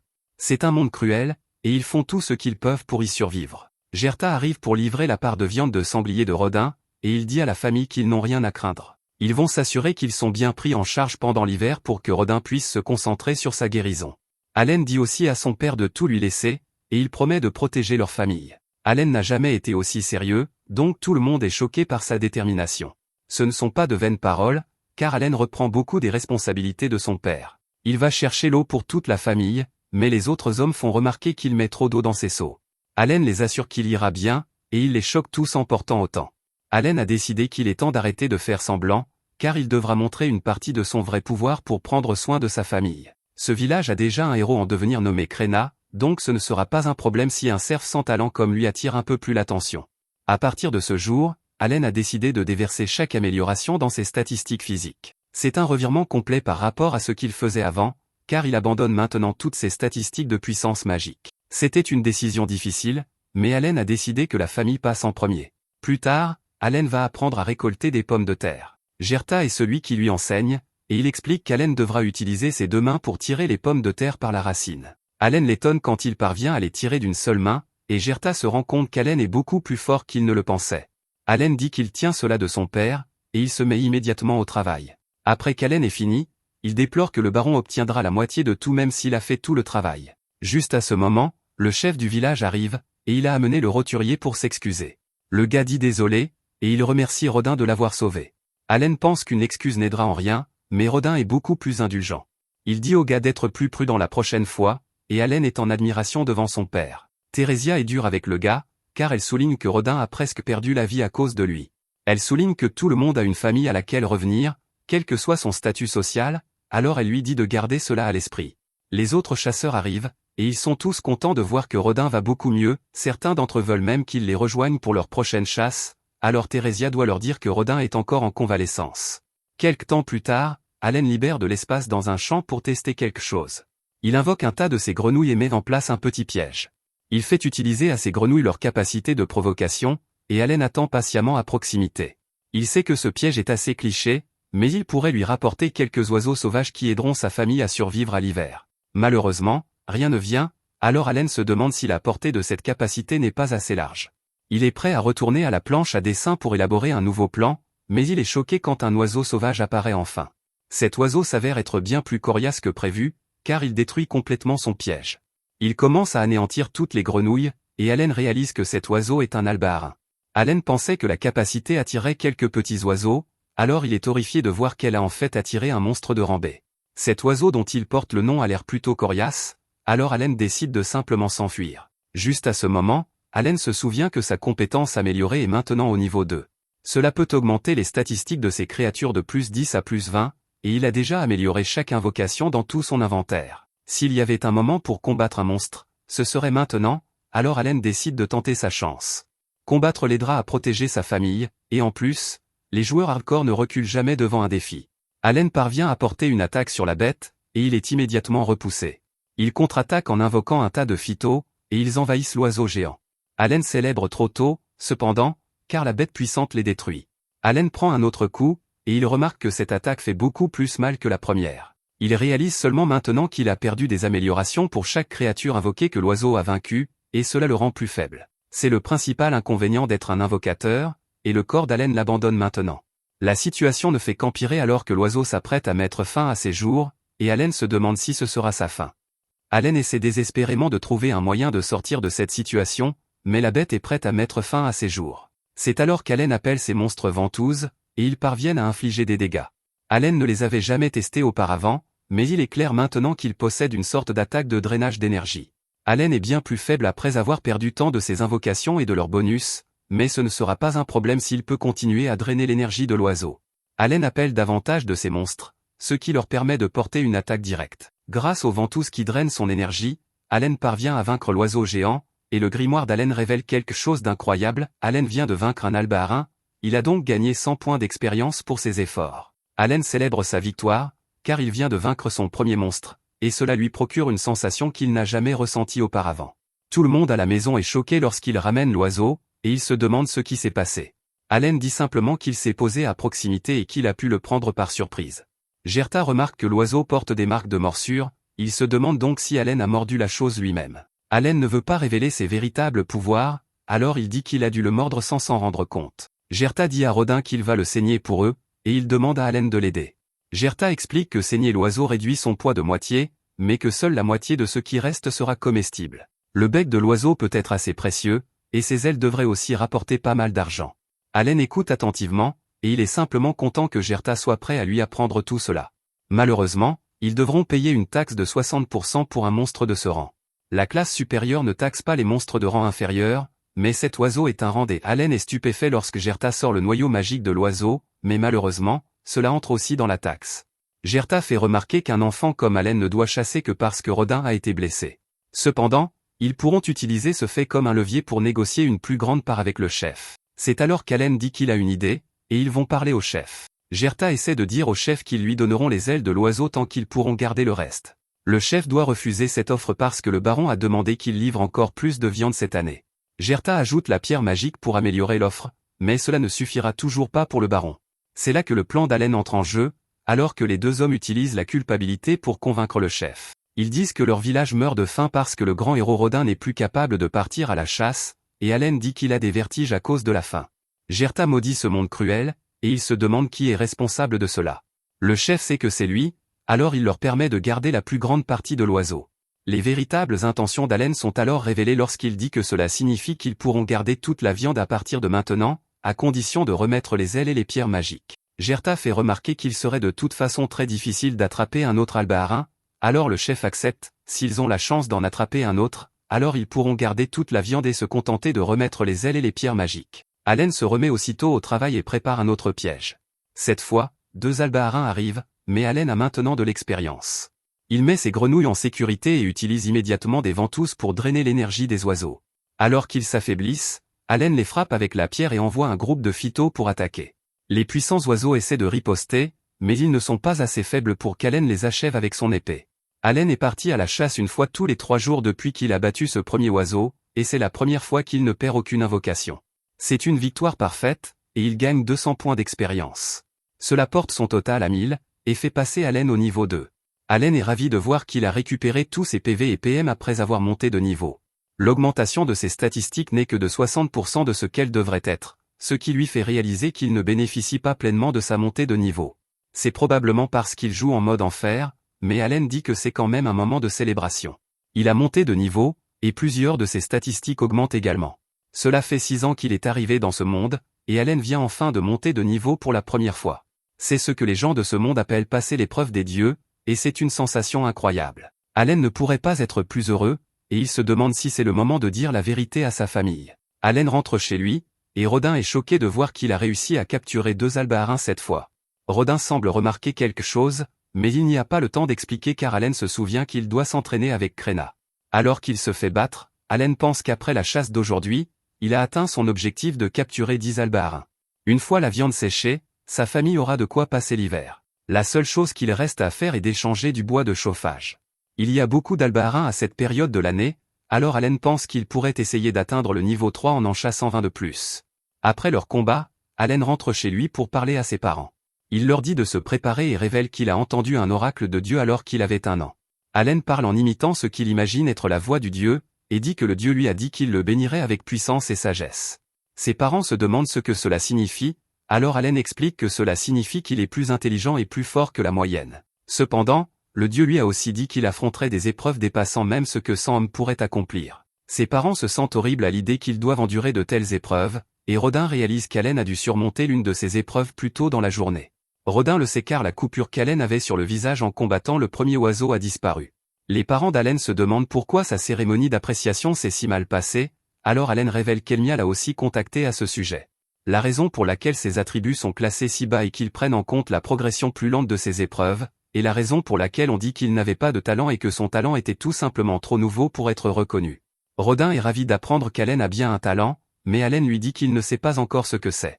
Au fond de lui, Allen ne peut que s'excuser auprès de son père parce qu'il ne peut encore rien dire sur le fait d'être un invocateur. Allen craint que certaines personnes aient une mauvaise idée s'il découvre qu'il peut invoquer et contrôler des créatures. Plus important encore, Allen sait qu'il ne pourra jamais révéler qu'il a été réincarné. Theresia aurait souhaité qu'Allen leur ait dit plus tôt, car elle ne sait que maintenant à quel point il travaillait dur. La raison pour laquelle il lançait des pierres sur l'arbre et combattait les albaharins était de pouvoir surmonter les épreuves. Rodin se demande ce qu'il va faire maintenant, alors Allen explique qu'il veut prouver sa valeur en passant les épreuves. Rodin promet d'aider de toutes les manières possibles, alors Allen remercie ses parents pour tout. Rodin dit qu'il devrait garder tout cela secret pour que les gens n'appellent pas Allen un faux prophète, mais il veut quand même le dire à Gerta. Allen dit que c'est bon, et Rodin est soulagé parce que Gerta se vante toujours que Kréna est une déesse de l'épée. Quelque temps plus tard, Allen travaille dur alors qu'il prépare l'un des oiseaux qu'il a chassé. Gerta a toujours su qu'Allen n'était pas un enfant ordinaire, mais le fait qu'il soit béni et testé par un dieu est vraiment quelque chose de spécial. Gerta emmène Allen échanger de la viande contre des provisions pour la première fois, alors Allen lui demande de lui montrer comment faire. Allen apporte un tas de viande d'oiseau qu'il a préparé, et Gerta apporte la viande qu'il a obtenue d'une chasse au sanglier. Gerta dit que la chasse est beaucoup plus facile sans les roturiers qui viennent tout gâcher, alors Allen se demande quelle est la différence entre les roturiers et les cerfs. Outre leur statut social, les roturiers n'ont pas à payer la taxe de 60%. Au lieu de cela, ils paient 3 pièces d'or pour chaque adulte et 1 pour chaque enfant chaque année. Il existe un moyen pour les cerfs de devenir roturiers, mais ils doivent faire un tribut de 10 pièces d'or par personne dans la famille. La famille d'Allen est sur le point d'accueillir un nouveau membre, ils devraient donc payer 50 pièces d'or s'ils veulent devenir roturiers. À leur arrivée, Greta déclare qu'il échange 5 paquets de viande de sanglier. Allen décide de faire exactement comme lui, alors il déclare qu'il va échanger 5 paquets de viande d'albaharin. L'échange est un grand succès, et maintenant qu'Allen sait comment fonctionne le troc, il prévoit de faire un peu d'études de marché pour la prochaine fois. Au fil du temps, on voit qu'Allen a suffisamment confiance en lui pour faire ses voyages d'échange tout seul. Maintenant, il se renseigne sur les prix de toutes sortes de choses et décide ce qu'il veut. Allen réfléchit à ce qu'il peut obtenir pour des paquets de viande, et il note tout. Un seul paquet de viande peut lui rapporter un sac de sel pour les fruits Momo et du bois de chauffage pour 4 jours. Il a aussi beaucoup appris sur la monnaie locale et sur le fait qu'une pièce d'or vaut 100 pièces d'argent. Après quelques calculs, Allen détermine que pour économiser 50 pièces d'or, il devrait chasser 500 albaharins. Cela ne prendrait que 2 ans, et Allen dit que ce sera une promenade de santé pour un joueur acharné comme lui. Ensuite, Allen part à la recherche d'un médicament qui peut restaurer le pouvoir magique. Ce genre de chose est trop fantaisiste pour que le marché local en ait, alors Allen cherche plutôt un médicament de soin. Allen est ravi d'apprendre qu'il peut dessiner des choses dans son grimoire rien qu'en les imaginant, alors il copie l'apparence de certaines herbes médicinales. Allen se demande où est la fleur de Muller, mais la boutique ne l'a pas non plus. Le propriétaire de la boutique explique qu'il n'avait qu'une seule de ces fleurs, et qu'il l'a vendue à Gerta. Gerta s'est mis à genoux pour le supplier de la lui vendre, et il a dit que c'était pour Rodin. Gerta n'est pas parti avant que le propriétaire n'accepte de la vendre, alors Allen réalise que Gerta est un très bon ami. Le propriétaire a perdu beaucoup d'argent sur cet échange, alors Allen lui montre ce qu'il a apporté. Le propriétaire pense qu'Allen veut le lui échanger, mais il est choqué quand Allen révèle que c'est un cadeau. Allen explique que Rodin est son père et que cette fleur lui a sauvé la vie. Plus tard, Allen s'arrête dans une boutique d'armes et est surpris par le prix élevé de tout. Dogora se demande ce qu'Allen fait devant la boutique de son père, mais Allen dit qu'il était sur le point de partir. Malheureusement, Dogora l'arrête et dit qu'il ne peut partir que s'il accepte d'être son serviteur. Allen riposte immédiatement, et il peut voir la peur dans les yeux de Dogora. Il dit à Dogora de prendre l'arme qu'il veut, et il l'attendra à cet endroit même. Dogora se précipite chercher son arme, et il dit au fils du chef de surveiller Allen. Dogora revient peu après, impatient de donner une leçon à Allen. Malheureusement, cela ne se passe pas bien pour lui car Allen bloque facilement toutes ses attaques. Allen admet que ses attaques frappent assez fort, mais Dogora ne peut pas rivaliser avec la puissance 3 étoiles de Krena. Allen remporte leur combat, et il déclare qu'il reviendra un jour pour faire du commerce dans la boutique de son père. Plus tard, Rodin déclare qu'il est enfin complètement rétabli. Le lendemain, Allen affronte à nouveau Dogora, et il rappelle au garçon qu'il doit essayer d'anticiper ses mouvements. Les autres enfants sont là aussi, et Allen voit que Krena y va doucement avec Mash pendant leur combat. Allen est toujours fier de son petit frère, et il détermine même que Mash pourrait avoir un certain talent avec la lance. C'est alors que Dogora tente une attaque sournoise, mais Allen le fait payer à plusieurs reprises. Cette nuit-là, on voit qu'Allen a un autre frère ou une autre sœur nommée Mula. C'est alors que Rodin arrive et révèle qu'il a une mauvaise nouvelle. Le chef veut qu'il augmente le nombre de sangliers qu'il livre au baron de 10 à 15. Pour y parvenir, le chef s'attend à ce qu'il laisse à nouveau les roturiers se joindre à la chasse cette année. Bien sûr, il voulait refuser à cause de ce qui s'est passé la dernière fois, mais cet ordre vient directement du baron. S'ils ne livrent pas 15 sangliers avant l'hiver cette année, ils vont recruter des serrailleurs. Plus de cerfs dans ce village signifie moins de terres pour les autres. Cela signifie que les cerfs qui ne peuvent pas chasser pourraient se voir retirer leurs terres. Cela ferait beaucoup de mal aux familles, et cela changerait la nature même du village de Krena. Pour aggraver les choses, le chef s'attend à ce qu'il chasse 20 sangliers l'année prochaine. La seule façon d'y parvenir est qu'il chasse beaucoup plus souvent que d'habitude. Ce serait très dangereux, mais les cerfs comme eux n'ont pas le droit de désobéir aux ordres du baron. Allen prend la parole et fait remarquer que cela n'aura jamais de fin. Même s'ils parviennent à chasser 20 sangliers, ils en demanderont simplement de plus en plus au fil des ans. Ils devront finir par recruter plus de cerfs, alors Allen dit que le meilleur choix serait de laisser les roturiers se joindre à eux.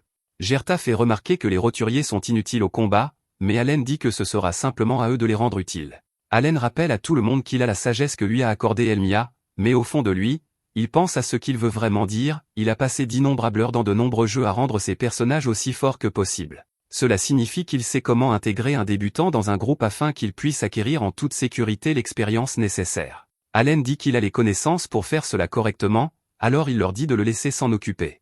Quelque temps plus tard, Rodin annonce aux autres chasseurs qu'il est maintenant complètement rétabli. Allen participe à cette sortie de chasse, et Rodin explique qu'ils vont suivre la stratégie de chasse d'Allen. C'est sa stratégie, mais Allen n'est là que pour observer. Bien sûr, Allen voulait participer à la chasse, mais son père a refusé de le laisser faire. On n'y peut rien, mais l'important est d'entraîner les nouveaux pour qu'ils deviennent des chasseurs compétents. Les chasseurs se mettent en route pour la chasse, et Allen songe que cela fait 7 ans qu'il est arrivé dans ce monde. C'est la première fois qu'il quitte le village, et c'est un immense pas en avant pour lui. Leur destination s'appelle les montagnes du Dragon Blanc. Il y a beaucoup de sangliers ici à cette période de l'année, et la légende dit qu'un dragon blanc mythique vit quelque part près du sommet. La chasse commence, et Allen réalise à quel point un sanglier peut être terrifiant. Le premier groupe de chasseurs arrête le sanglier dans sa course, et le deuxième groupe arrive pour infliger encore plus de dégâts. Allen observe attentivement, et il est satisfait car tout se passe comme prévu. L'appât attire le sanglier, puis l'équipe tank le maintient en place. Enfin, après tout cela, l'équipe d'assaut attaque ses points vitaux. C'est la méthode que les chasseurs utilisent avec succès depuis plus de 10 ans sans avoir aucun talent. C'est presque le moment pour le plan d'Allen, alors il dit aux roturiers de se préparer. Allen pense que c'était une erreur de compter sur les faibles roturiers pour autant cœur quoi que ce soit en premier lieu. Le but est de leur faire gagner de l'expérience, et ils n'ont besoin d'attaquer le sanglier qu'une seule fois pour y parvenir. Avec le sanglier incapable de se déplacer, les roturiers parviennent à porter leur première attaque sans aucune peur. Les chasseurs réussissent à vaincre la bête, et les roturiers peuvent déjà sentir le pouvoir circuler en eux. Ils sentent qu'ils ont réussi l'épreuve des dieux, et Allen est content car cela signifie qu'ils ont monté de niveau. Les sangliers sont des monstres de rang C, donc les roturiers ont probablement gagné une tonne d'XP. Allen vérifie ses propres statistiques, mais il n'a rien gagné car il ne faisait pas techniquement partie du groupe. Plus tard, certains chasseurs se demandent si Allen viendra à la prochaine chasse. Allen confirme qu'il viendra car il en a déjà fait quelques-unes. Allen aimerait manier une lance à la prochaine chasse, alors il a demandé aux autres chasseurs de mettre un bon mot pour lui la prochaine fois qu'ils parleront à Rodin. Malheureusement, tout le monde sait que Rodin ne veut pas qu'Allen combatte, donc ils ne peuvent pas faire ça. Un boucher remercie les chasseurs de lui avoir apporté plus de viande à découper, et Allen a une idée. Il choque le boucher en lui montrant tous les albarans qu'il a vaincus.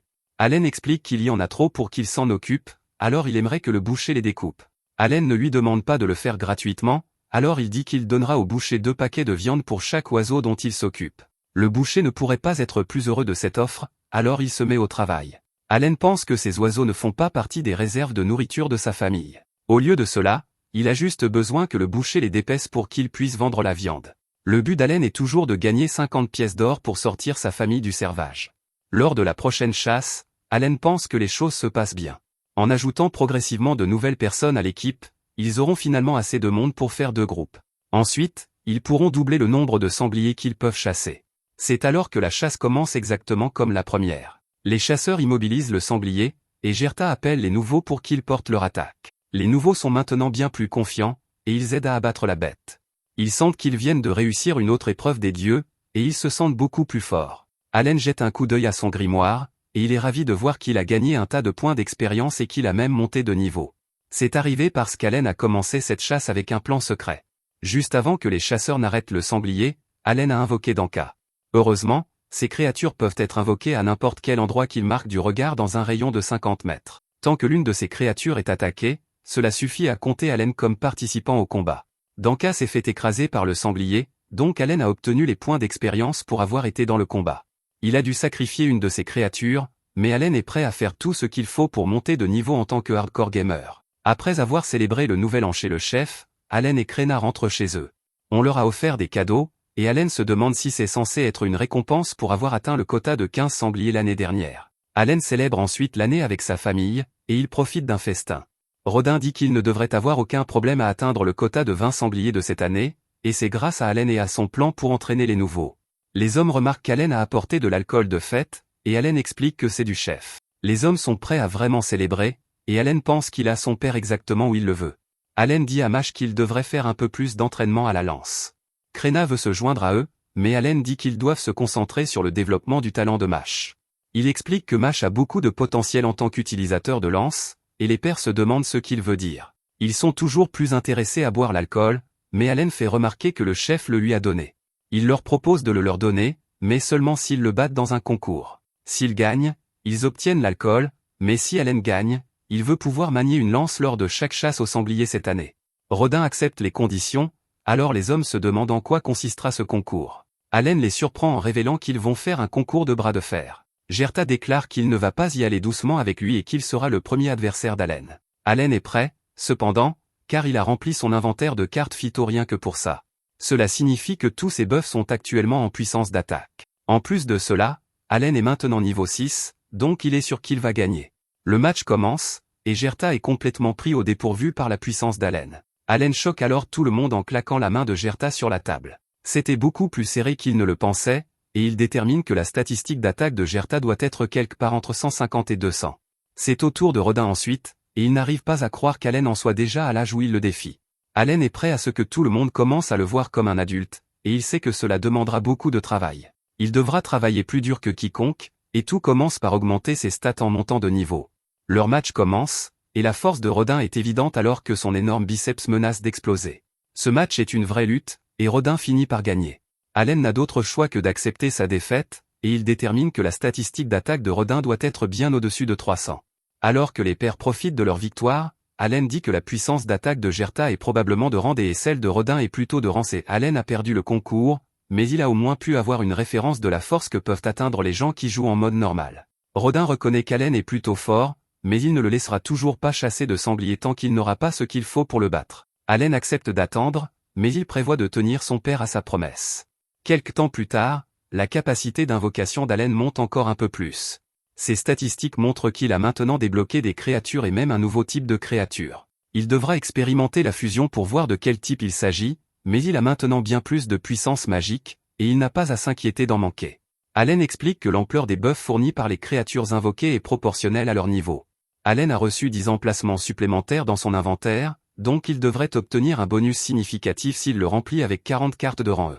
C'est alors qu'Allen remarque une compétence appelée stockage, et il voit un trou étrange dans son grimoire. Allen essaie d'y mettre quelques affaires, et il trouve que cela semble presque sans fond. Il peut récupérer les choses qu'il y met, et il peut même évoquer une image mentale des objets qu'il a stockés. Après quelques expériences, Allen apprend qu'il peut mettre n'importe quoi dans ce trou de stockage tant que ça rentre. Il n'y a même pas de limite à la quantité qu'il peut mettre à l'intérieur, donc on dirait un peu de la triche. Un aspect majeur des jeux est le nombre d'objets que le joueur peut porter, donc Allen ne peut que se demander pourquoi ce jeu lui donne une compétence de stockage de niveau divin. Ce qui l'inquiète le plus, c'est le timing. Habituellement dans les jeux vidéo, les objets sont obtenus au moment où ils deviennent nécessaires. Recevoir un objet de niveau divin comme celui-ci signifie que quelque chose de gros est sur le point d'arriver. Le lendemain, Allen fait encore quelques expériences. Il essaie de créer ses nouvelles créatures de rang E, mais quelque chose ne va pas. Son grimoire explique qu'il n'a pas assez de pierres magiques de rang E, ce qui signifie que créer des choses de rang E nécessite des objets. Heureusement, Allen a gardé une cachette secrète avec certaines de ces choses de valeur. Outre tout l'argent qu'il a économisé, Allen a quelques pierres magiques provenant de lapins à cornes qui se sont égarés dans le village. Allen essaie d'invoquer avec cette pierre, mais cela dit encore une fois qu'il n'en a pas assez.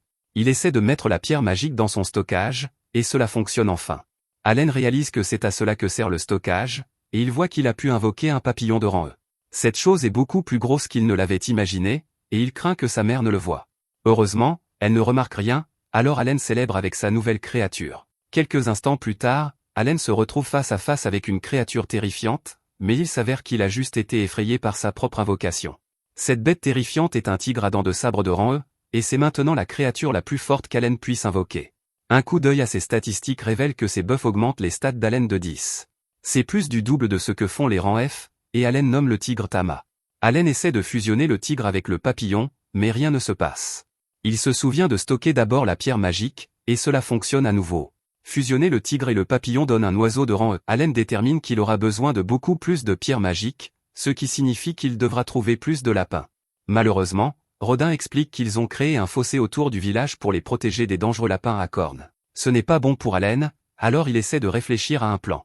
Le lendemain, Allen dit qu'il a entendu dire que Palomus était assez intelligent, alors il a demandé au gamin ce qu'il savait sur les pierres magiques. Les pierres magiques sont de petites gemmes que l'on trouve près du cœur des monstres. Elles sont principalement utilisées pour alimenter les outils magiques, et il y a toutes sortes d'outils magiques dans la capitale royale. Les pierres de rang D et C peuvent être vraiment précieuses, mais les pierres de rang E sont pratiquement des déchets.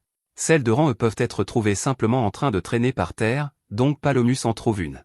Allen parvient à en ramasser un tas autour du village, et il les utilise pour créer toutes les invocations de rang E qu'il a à disposition. Il est temps de découvrir quel genre d'aptitude elles ont, mais les choses prennent un tour dangereux.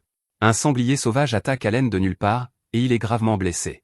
Heureusement, sa créature nommée Bincy est là, et elle le soigne. Allen appelle Papalon, et il utilise son aptitude pour rendre le sanglier somnole. Allen invoque alors Tama, et le tigre féroce inflige des dégâts massifs. Allen célèbre après avoir vaincu le sanglier, mais c'est trop tôt car il y en a un autre. Allen a vraiment des ennuis maintenant, mais sa créature nommée Walle sort de nulle part pour le protéger. La bête est assommée en percutant Walle, donc Allen peut enfin célébrer.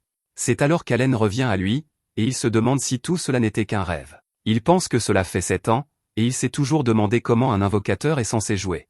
D'autres jeux ont des guides pour ce genre de choses, mais ce n'est pas une option pour lui. Dans ce monde, Allen devra découvrir par lui-même comment exploiter tout le potentiel d'un invocateur. Allen a fini par réaliser que chaque type d'invocation est conçu pour remplir un rôle spécifique au combat. Les types insectes sont pour appliquer des buffs, tandis que les types bêtes sont pour l'attaque. Les types oiseaux sont pour la collecte et la transmission de renseignements, tandis que les types plantes sont pour la guérison. Enfin, le dernier type est le type pierre, et ils sont pour la défense. Ces créatures permettent à Allen de remplir tous les rôles d'un groupe typique tout seul. C'est ce qui rend le fait d'être un invocateur si génial, et Allen réalise pourquoi il a reçu la compétence de stockage de niveau divin à ce moment précis, c'est parce qu'il aura besoin de tonnes de pierres magiques, et il ne pourrait pas simplement les transporter dans sa poche. Allen reconnaît alors en quoi consistent ses pouvoirs. Il a à sa disposition une armée de créatures inégalées qui peut surmonter n'importe quelle situation. C'est le pouvoir ultime qui rend l'invocateur plus fort que même le seigneur démon. Un peu plus tard, le chef fait venir Rodin et Gerta pour lui parler. Le baron leur rendra visite le mois prochain et il a exprimé le souhait d'observer une chasse au sanglier de près. Gerta est insulté par les exigences du baron parce que, premièrement, il a commandé une quantité déraisonnable de sangliers, et maintenant il veut un spectacle. Rodin n'y voit pas d'inconvénient, mais il veut savoir pourquoi on a demandé à Allen d'être présent.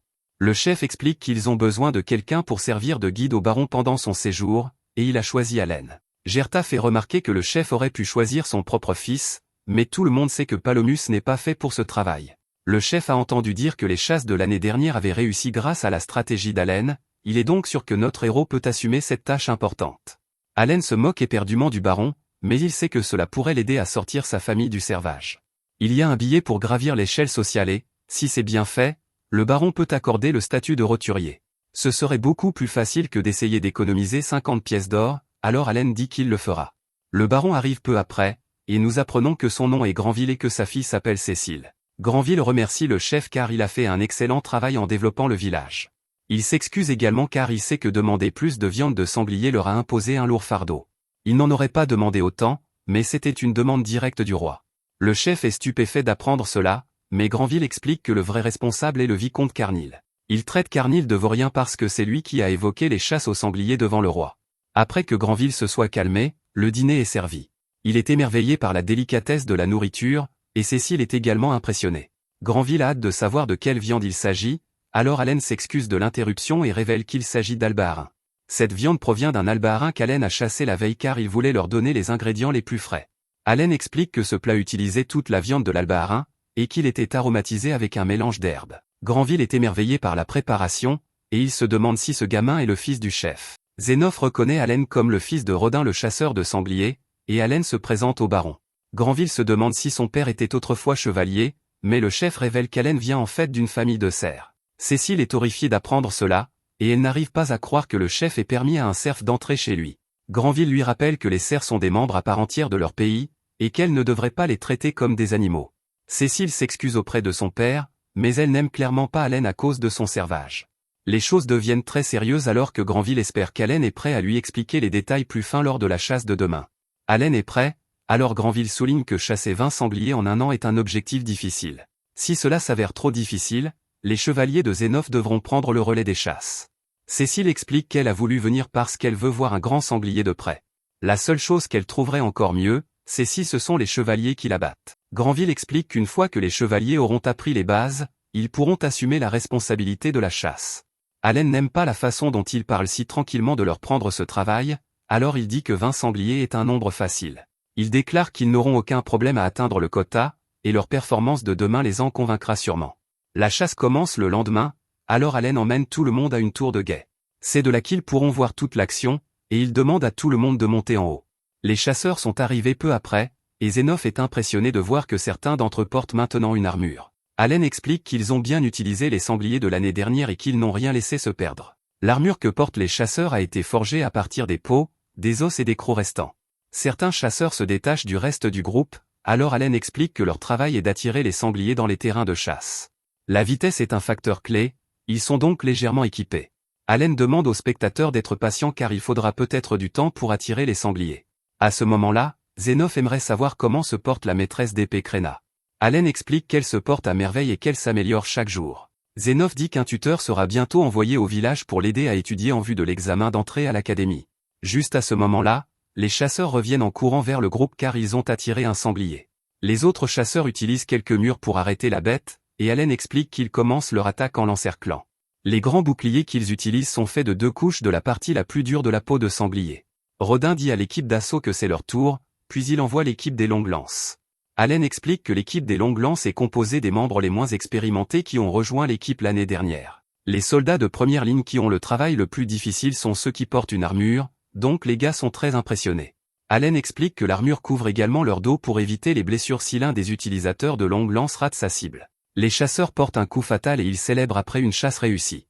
Zénov dit que ces gars ne sont pas des chevaliers, mais ils méritent certainement d'être appelés guerriers. Granville est d'accord, mais quelque chose se produit peu après. Les autres chasseurs sortent de la forêt en courant, et Zénov est stupéfait de voir qu'ils ont attiré 2 sangliers à la fois. C'est bien trop dangereux, alors il dit aux chevaliers de se préparer à aider. Allen leur dit calmement qu'il n'y a pas lieu de paniquer car l'équipe de chasse est entraînée à faire face à ces situations. Zénov craint qu'ils soient en danger, mais Allen leur demande de simplement laisser les chasseurs s'en occuper. En bas, Rodin dit à ses hommes de se souvenir de leur entraînement. Ils se séparent en groupe de 2 et arrêtent les sangliers nets. Allen dit que tout chasseur qui se respecte sait qu'il doit éliminer ce qui l'attire. Allen pense qu'au cours des 10 dernières années, les chasseurs ont eu du mal à le faire. C'était principalement dû à leur manque d'armure, et ce n'était jamais de leur faute. Ils travaillent très dur pour chasser ces sangliers, mais ils finissent par devoir en payer 60% à cause de la taxe.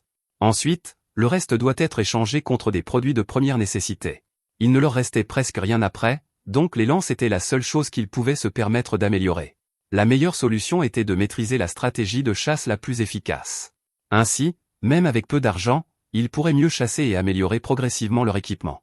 Les 2 groupes travaillent avec une efficacité incroyable, et les 2 nouveaux sangliers sont abattus. Cela fait 3 sangliers en un jour, et Allen est soulagé que cela se soit bien passé. Granville dit que cela ne laisse que 17 sangliers à chasser pour le reste de l'année, mais Allen dit qu'il a tort. 7 sangliers ont été chassés avant cela, donc il n'en reste que 10. Allen est sûr que le quota sera atteint dans le mois ou les 2 mois à venir, et les gars sont choqués. Il est clair maintenant que les chevaliers ne seront pas nécessaires, et Allen révèle que les chasseurs ont quelques demandes. La première demande est l'autorisation de fabriquer 2 autres murs boucliers. C'est pour pouvoir chasser encore plus de sangliers, alors Granville l'autorise. La deuxième demande est de produire des biens non disponibles dans le village. Plus précisément, Allen dit qu'ils veulent produire de l'alcool. Ils aimeraient avoir la permission de faire le commerce de l'alcool et d'en autoriser la distribution parmi les serfs. Granville ne peut pas comprendre pourquoi, alors Allen explique leur raisonnement. Alors que de plus en plus de sangliers sont chassés, on craint que l'abondance de viande ne réduise sa valeur dans le village. Échanger la viande contre de l'alcool importé aidera à prévenir l'effondrement du marché. Ils choisissent l'alcool spécifiquement parce que cela aidera à maintenir le moral des chasseurs qui risquent constamment leur vie. Zénov pense que c'est une excellente idée, alors Granville dit qu'il y réfléchira. Granville dit à Allen qu'il a fait un travail magnifique aujourd'hui, et il se prépare à partir. Cécile déteste toujours notre héros, alors elle lui dit de ne pas laisser les éloges de son père lui monter à la tête. Plus tard, Granville rencontre les responsables du groupe de chasse. Ils lui ont montré de quoi ils sont capables, et il les félicite pour leurs incroyables compétences de chasse. Il dit que leurs exploits méritent d'être récompensés, et Allen espère qu'il fera d'eux des roturiers. Allen obtient exactement ce qu'il veut car Granville déclare que les familles de Gerta et Rodin recevront le statut de roturier. Les gars sont stupéfaits et remercient le baron. Personne n'est plus heureux qu'Allen car cela signifie qu'il pourra enfin chasser en dehors des limites du village. Allen a rêvé de cela d'innombrables fois, et il dit que sa première étape sera les montagnes du dragon blanc pour pouvoir chasser le dragon. Granville n'a pas fini, car il déclare qu'il accordera le même statut à tous ceux qui ont participé à leur chasse au cours des 10 dernières années. Granville dit ensuite qu'il peut maintenant rentrer chez lui en sachant que les choses sont bien gérées. Juste à ce moment-là, il se souvient qu'il avait encore une chose à dire. Il explique que le roi veut promouvoir le village de Kréna comme un exemple brillant pour le reste du royaume. Pour y parvenir, il veut connaître l'histoire derrière les chasses.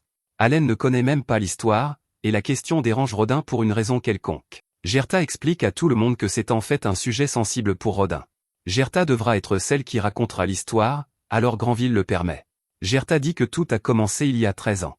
Environ 100 serfs des villages voisins se sont installés ici pour aider à développer les terres. Malheureusement, un jour, un grand sanglier est sorti de nulle part et les a attaqués. La bête était imparable et a dévoré la plupart du blé et des pommes de terre qu'ils avaient mis de côté pour l'hiver. Ces gars-là avaient déjà du mal dans leurs anciens villages, donc retourner chez eux n'était pas une option. C'est alors que Rodin a pris la parole et a proposé de chasser les sangliers pour leur viande. À l'époque, ils n'avaient aucune des armes, armures ou connaissances qu'ils ont maintenant.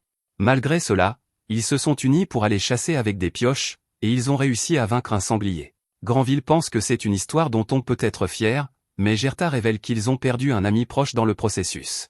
Gerta a essayé de dire à Rodin que ce n'était pas de sa faute, mais Rodin refuse d'écouter. Allen est stupéfait d'apprendre cela, et maintenant il comprend pourquoi son père s'est sacrifié pour protéger le roturier. Granville fait remarquer que le village n'aurait jamais pu aller aussi loin sans les actions de Rodin. Il veut vraiment que ce soit clair, alors il décide d'accorder une récompense supplémentaire. Il dit à Rodin qu'il peut demander tout ce qu'il veut, alors Rodin est choqué.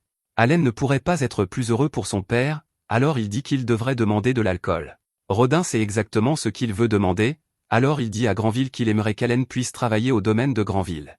Le majordome de Granville n'y voit pas d'inconvénient car Allen a l'air d'un enfant assez intelligent. Allen est horrifié par cette idée, cependant, car cela va ruiner son rêve de chasser des dragons légendaires. Granville a pris sa décision, il nomme donc Allen serviteur de sa famille. Rodin ne pourrait pas être plus honoré, mais Cécile est horrifiée. La simple idée d'avoir un cerf dans la maison la rend malade, mais le majordome fait remarquer qu'Allen est maintenant un roturier. Allen veut se sortir de ce pétrin, alors il essaie de trouver une excuse.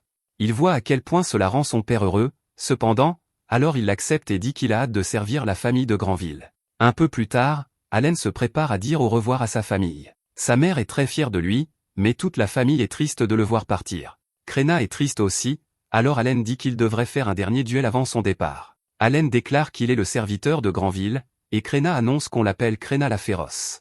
Les deux se battent comme ils le font toujours, et tout le monde dit que c'est une excellente façon de dire au revoir. Ils sont tous choqués car c'est la première fois qu'ils voient Allen surpasser Crenna. C'est parce qu'Allen a utilisé presque toutes les pierres magiques qu'il avait accumulées et a créé 20 copies de sa créature nommée Hawkins. Il a mis toutes ses statistiques dans l'agilité, et cela a fait de lui un bien meilleur combattant. Allen pense ensuite que, quand Crenna aura 12 ans, elle ira étudier à l'académie.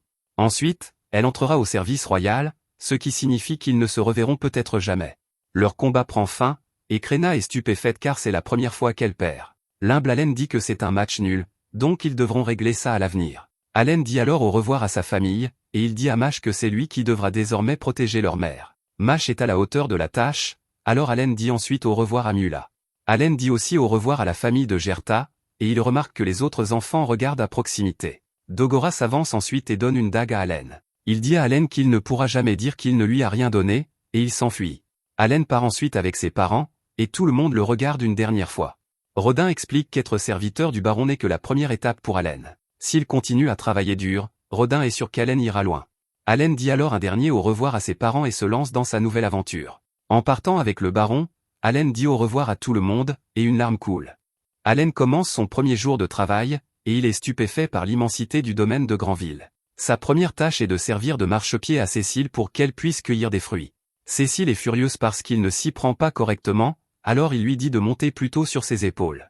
Les deux parviennent enfin à obtenir des fruits, mais Cécile dit qu'ils ont un goût horrible. À ce moment-là, Allen est abasourdi lorsqu'un immense dirigeable survole leur tête. Cécile le traite d'idiot parce que cette chose est en réalité un vaisseau magique. Allen n'a jamais rien vu de tel auparavant, mais il ne peut pas en profiter car Cécile lui dit d'aller au marché pour acheter de bons fruits. Quelques jours plus tard, Allen est ravi de se réveiller avec l'odeur du pouvoir d'Oppo. Après avoir inhalé cette odeur, la récupération de sa puissance magique sera beaucoup plus rapide pendant les 6 prochaines heures. C'est l'heure du petit déjeuner, alors Allen dit bonjour au chef des serviteurs nommé Rickle. Rickle se demande si Allen s'entend bien avec Cécile, mais Allen ne peut pas vraiment le dire. Rickle devine que cela n'a pas été facile, et il fait remarquer que Cécile ne serait pas aussi dure avec lui s'il était un garçon d'office, Albois. Allen est un valet de chambre, mon servant, mais il ne connaît même pas la différence. Rickle explique que les serviteurs sont divisés en rangs. Il y a les serviteurs de rang supérieur comme le chef cuisinier et le majordome, et les serviteurs de rang inférieur comme le valet de chambre et le jardinier. Leur rang les sépare, mais ils sont tout de même considérés comme faisant partie de la famille. Les garçons d'office, en revanche, ne sont que des aides occasionnelles et ne comptent pas comme membres de la famille. Allen est choqué d'apprendre que les serviteurs sont considérés comme faisant partie de la famille ici, ce qui explique pourquoi son père était si heureux qu'il ait obtenu ce travail. Le baron a été assez généreux pour faire de lui un membre de la famille, alors Allen dit qu'il devrait être reconnaissant. Après avoir servi le petit déjeuner à la famille, la femme du baron dit qu'Allen assimile les bases à une vitesse incroyable. Allen dit qu'il le doit aux anciens qui lui enseignent, et elle est ravie de sa réponse. Ses manières sont impressionnantes pour un serf, et le baron fait remarquer qu'Allen est également sans talent.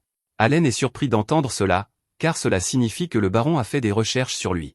Cécile est ravie d'apprendre qu'Allen est sans talent car il n'est pas du tout comme elle. Elle est pleine de talent car elle est une magicienne, ou wizard. Allen est impressionné car magicienne, ou wizardess, est un talent de 2 étoiles. Cécile dit que son frère Millie est un épéiste, mais le baron doit lui rappeler de ne pas se vanter.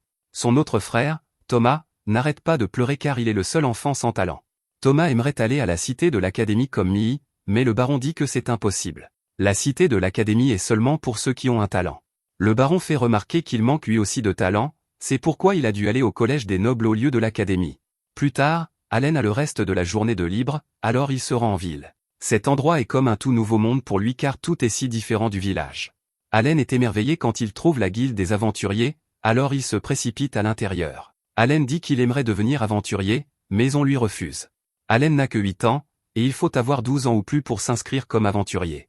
Allen est horrifié par cette nouvelle car c'est son véritable objectif. Il fait le travail de valet par respect pour son père, mais il refuse d'abandonner la chasse aux monstres. Allen se dirige ensuite vers le tableau des contrats et regarde toutes les primes. Il y a des primes pour les gobelins de Randé et les orques de Rancé. Un homme lui dit que ce n'est pas un endroit pour les enfants, alors Allen dit qu'il était sur le point de partir. Allen, cependant, ne peut s'empêcher de se demander pourquoi les primes n'indiquent pas les lieux d'apparition. L'homme explique que c'est parce que ces monstres peuvent être trouvés n'importe où. Il fait remarquer qu'il n'est pas le professeur d'Allen, mais Allen veut juste savoir comment les monstres sont classés. L'aventurier explique que le rang des monstres augmente plus on s'éloigne de la ville. C'est pourquoi les monstres de rang supérieur vivent près des montagnes du Dragon Blanc. À ce moment-là, Allen aperçoit le monstre de rang B appelé Murdergulch. C'est une bête féroce, et c'est le monstre qui a donné son nom à Mash. Cela vaut beaucoup d'argent, alors Allen se demande pourquoi personne ne l'a encore chassé. L'aventurier explique que c'est trop dangereux, alors les gens le laissent au chevalier. Allen voit ensuite la prime pour le dragon blanc, et il voit bien que la prime est là depuis très longtemps. L'homme explique que c'est le monstre le plus dangereux, donc personne n'a pu le chasser. Cependant, il y a du mithril très précieux dans cette zone, donc certains meurent d'envie d'aller l'extraire. Personne n'a réussi, donc la récompense pour la chasse au dragon n'a cessé d'augmenter au fil des décennies. À ce moment-là, l'homme nommé Rêvant dit bonjour à certains de ses amis.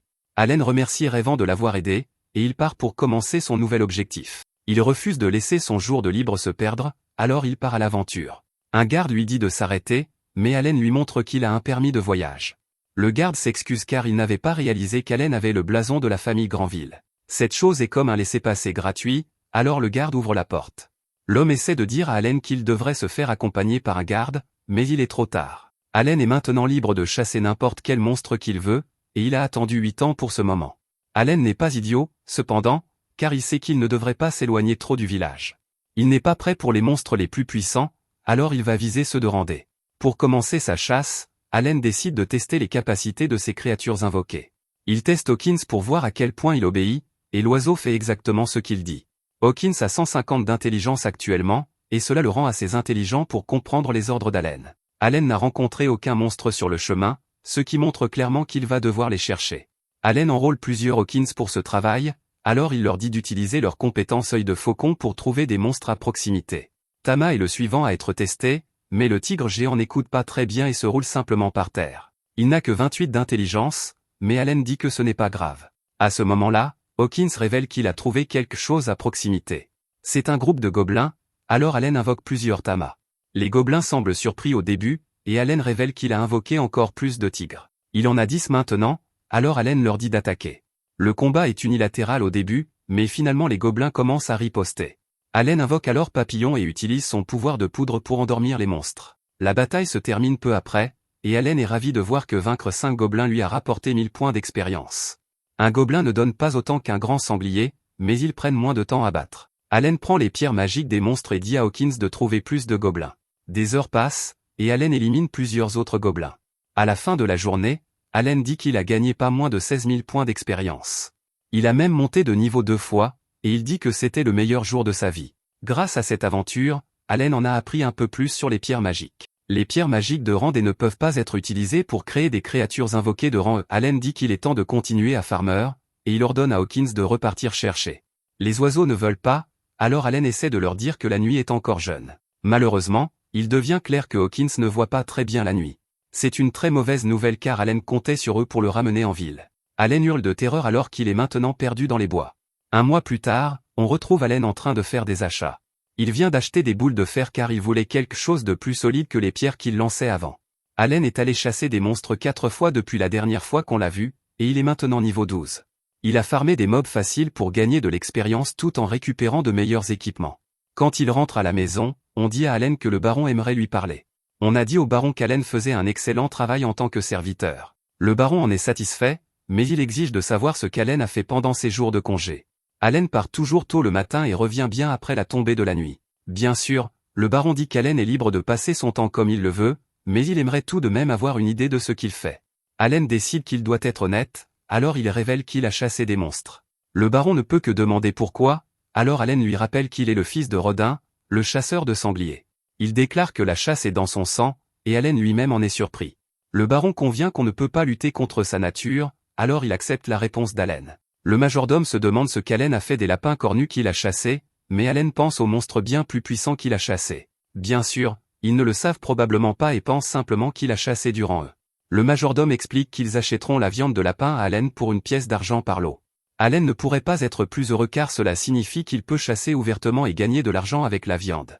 Allen ne perd pas de temps et accepte l'offre. 6 mois plus tard, on voit qu'Allen chasse à nouveau.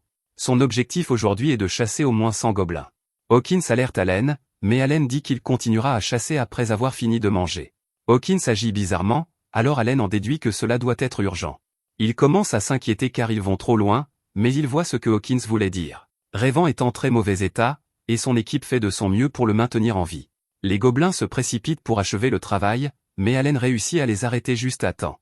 Revan est dans un état bien pire que ce qu'Allen pensait, et les gobelins ne tombent pas. Allen ne peut pas utiliser ses invocations devant les aventuriers, donc il va devoir se salir les mains. Il dit à l'une des filles de le soutenir, et il charge avec sa dague. En combattant, Allen pense au fait qu'il est actuellement niveau 12.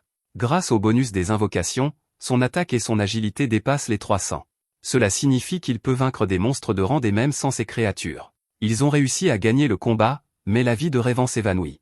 Leur soigneur n'a plus de puissance magique, et les filles commencent à perdre espoir. Allen détermine que Revan ne survivra pas au voyage de retour en ville, mais il a des herbes de soins qu'ils peuvent essayer. Allen garde son grimoire caché et sort la feuille de vie. Il l'a fabriquée en utilisant le pouvoir de Binsi, et il est presque sûr qu'elle soigne les PV. Allen essaie, et les filles sont stupéfaites quand la feuille guérit Revan.